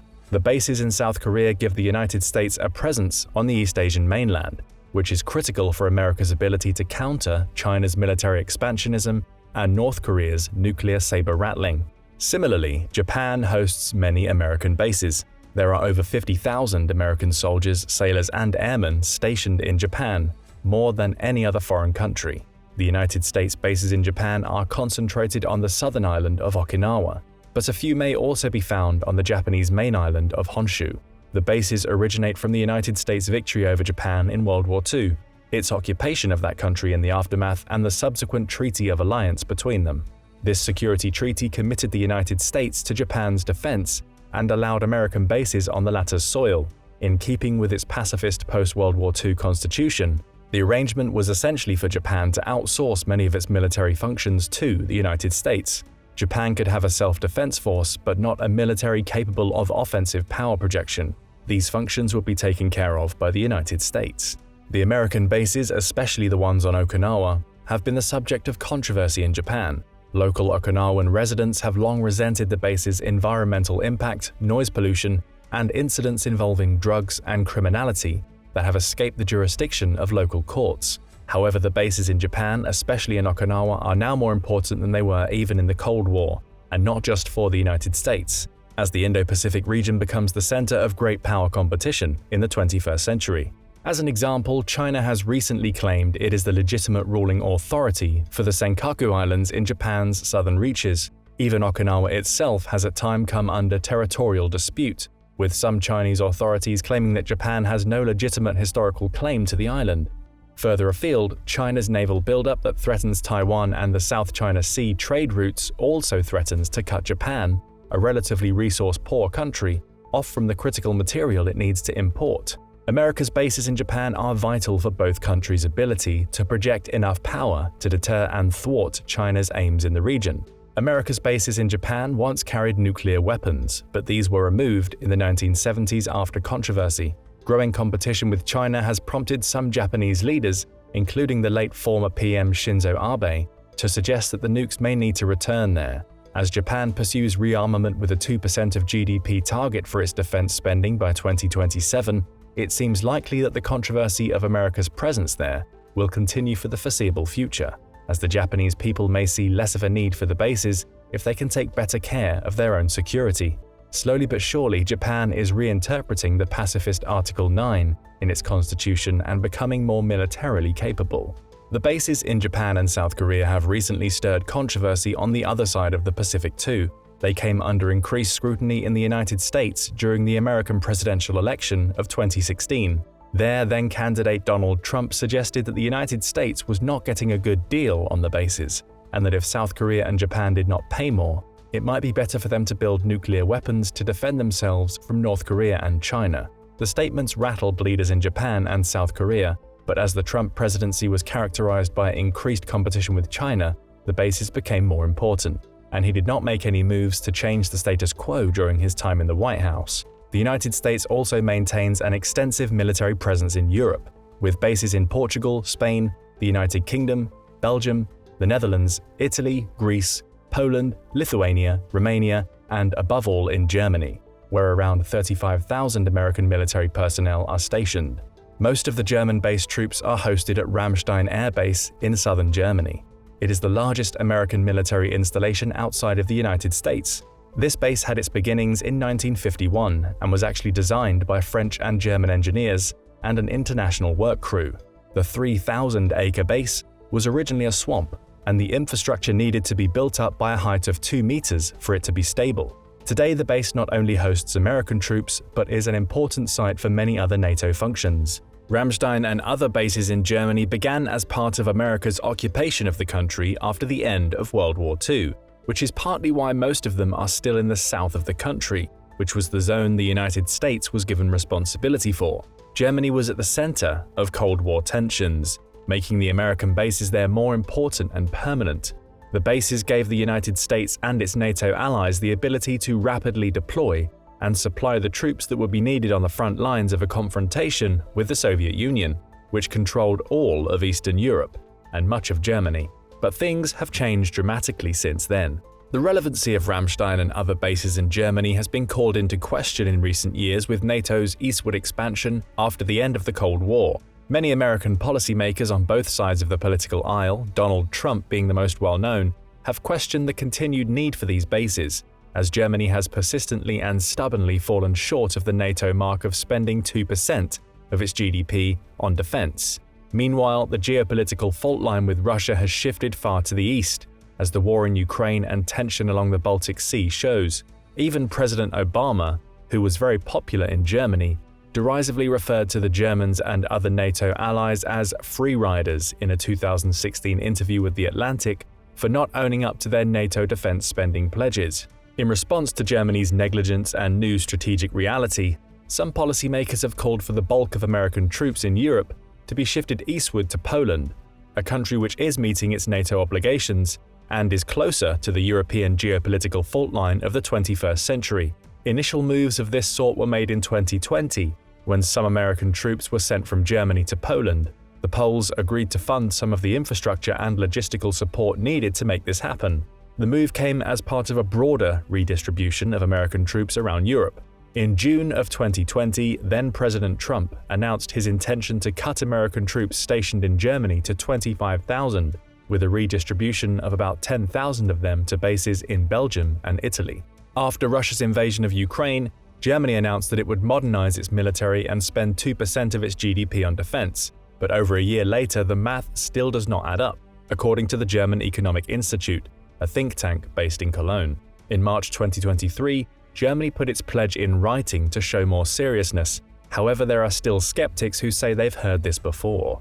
As of the autumn 2020, Greece, the United Kingdom, Romania, Poland, and Lithuania were the NATO countries with American bases on their territory that met the 2% target. Perhaps this is why the bases there are less well known or controversial in the United States. One of the more important bases in the region is Incirlik Air Base in Turkey. The base's official mission is to defend NATO's southern flank. Incirlik originated in 1943, when Allied leaders agreed that a new airbase south of the Turkish capital Ankara should be built. Construction began in 1951, and Turkey joined NATO in 1952. This base serves as a host to some of the United States' tactical nuclear weapons, like the B-61 bomb. It also allows the American and Allied air forces to project power into the Black Sea, the Caucasus, and the Middle East, making it an important piece on the geopolitical chessboard and a check on Russian and Iranian influence. Although the relative importance of the theater has decreased in the wake of the rise of China in Asia and a more aggressive Russia in Europe, the United States maintains a significant military posture in the Middle East. It has a presence in Bahrain, Kuwait, Qatar, the United Arab Emirates, Saudi Arabia, Egypt, Iraq, Israel, and Jordan. All told, there are about 7,500 American soldiers, sailors, and airmen stationed between these bases as of 2023. The naval bases in Bahrain and Dubai in particular allow the United States to project rapid power into the Persian Gulf and the Strait of Hormuz, which sees the transit of a third of the world's liquefied natural gas and 20% of the world's crude oil. The United States' naval presence there acts as a check on Iran and, in a more extended way, China, since most of the outbound energy products in these waters are on a course for East Asia. The presence of these bases grows further in importance for the United States when it considers that China built its first overseas military base, the People's Liberation Army Support Base in Djibouti, several years ago, and is continuing to expand its capacity. As of 2021, about 2,000 Chinese military personnel was stationed on this base, and it is expanding its capabilities. Although the advent of shale energy has reduced the strategic importance of this oil-producing region for the American energy supply, keeping the waters of the Red Sea and Persian Gulf from drifting too far into China's orbit means that the Middle East will remain an important region for American foreign policy. The United States also operates the Diego Garcia Naval Base jointly with the United Kingdom in the middle of the Indian Ocean. Technically, it is United Kingdom territory. Diego Garcia has its origin in 1814, when the British gained control of it and the atoll it is part of from the French. In 1965, Diego Garcia officially became the British Indian Ocean Territory, and the following year, it was agreed that the United States and Britain would create a joint naval base there. Construction began in 1971. The local inhabitants were expelled from the island as part of this process. The base's mission is to provide critical support to US and Allied forces forward deployed to the Indian Ocean, while supporting multi-theater forces operating in the CENTCOM, AFRICOM, EUCOM, and PACCOM areas of responsibilities in support of overseas contingency operations. The mission statement is a bit clunky but otherwise apt, because Diego Garcia allows the Allies to project power on the crossroads between Africa, South Asia, and Australia. In the event of hostilities, Diego Garcia is another installation which would allow for a rapid deployment to disrupt the ocean-going trade that China depends on. Ships from Diego Garcia would be able to move rapidly to the Persian Gulf or the Strait of Malacca, for instance, and cut off vital shipping lanes. Meanwhile, since China has been making significant investments on the African continent, including with plans for more military bases, the Diego Garcia Naval Station acts as an important check on China's ambitions in the region, and its presence is something the Chinese leadership will need to take into consideration when it makes its plans for Africa and the Indian Ocean. The United States does not have much of a permanent presence in Africa, but it does have a few. A particularly interesting base is Camp Lemonnier in Djibouti on the continent's Horn. The base supports about 4,000 active personnel and allows the United States to project power directly into the Red Sea and Gulf of Aden, supplementing the Middle Eastern bases. Camp Lemonnier began as a French military base before the armed forces of Djibouti took it over. In the early 2000s, the United States established itself there to conduct counter-terrorism operations on the Horn of Africa as part of the Combined Joint Task Force Horn of Africa, CJTF-HOA.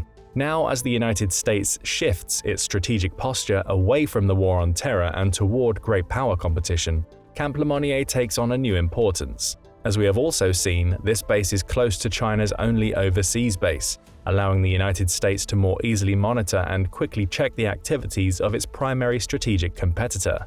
It is another example of an old base being refit for a new purpose. The United States is by far the world's largest military spender, with over $750 billion allotted to its armed forces in 2020. Much of its spending is on the overseas deployments that we've discussed. Overseas military deployments have been a subject of controversy on both sides of the political aisle in the American homeland, especially after the long counterinsurgency campaigns in Iraq and Afghanistan that left the American public war-weary.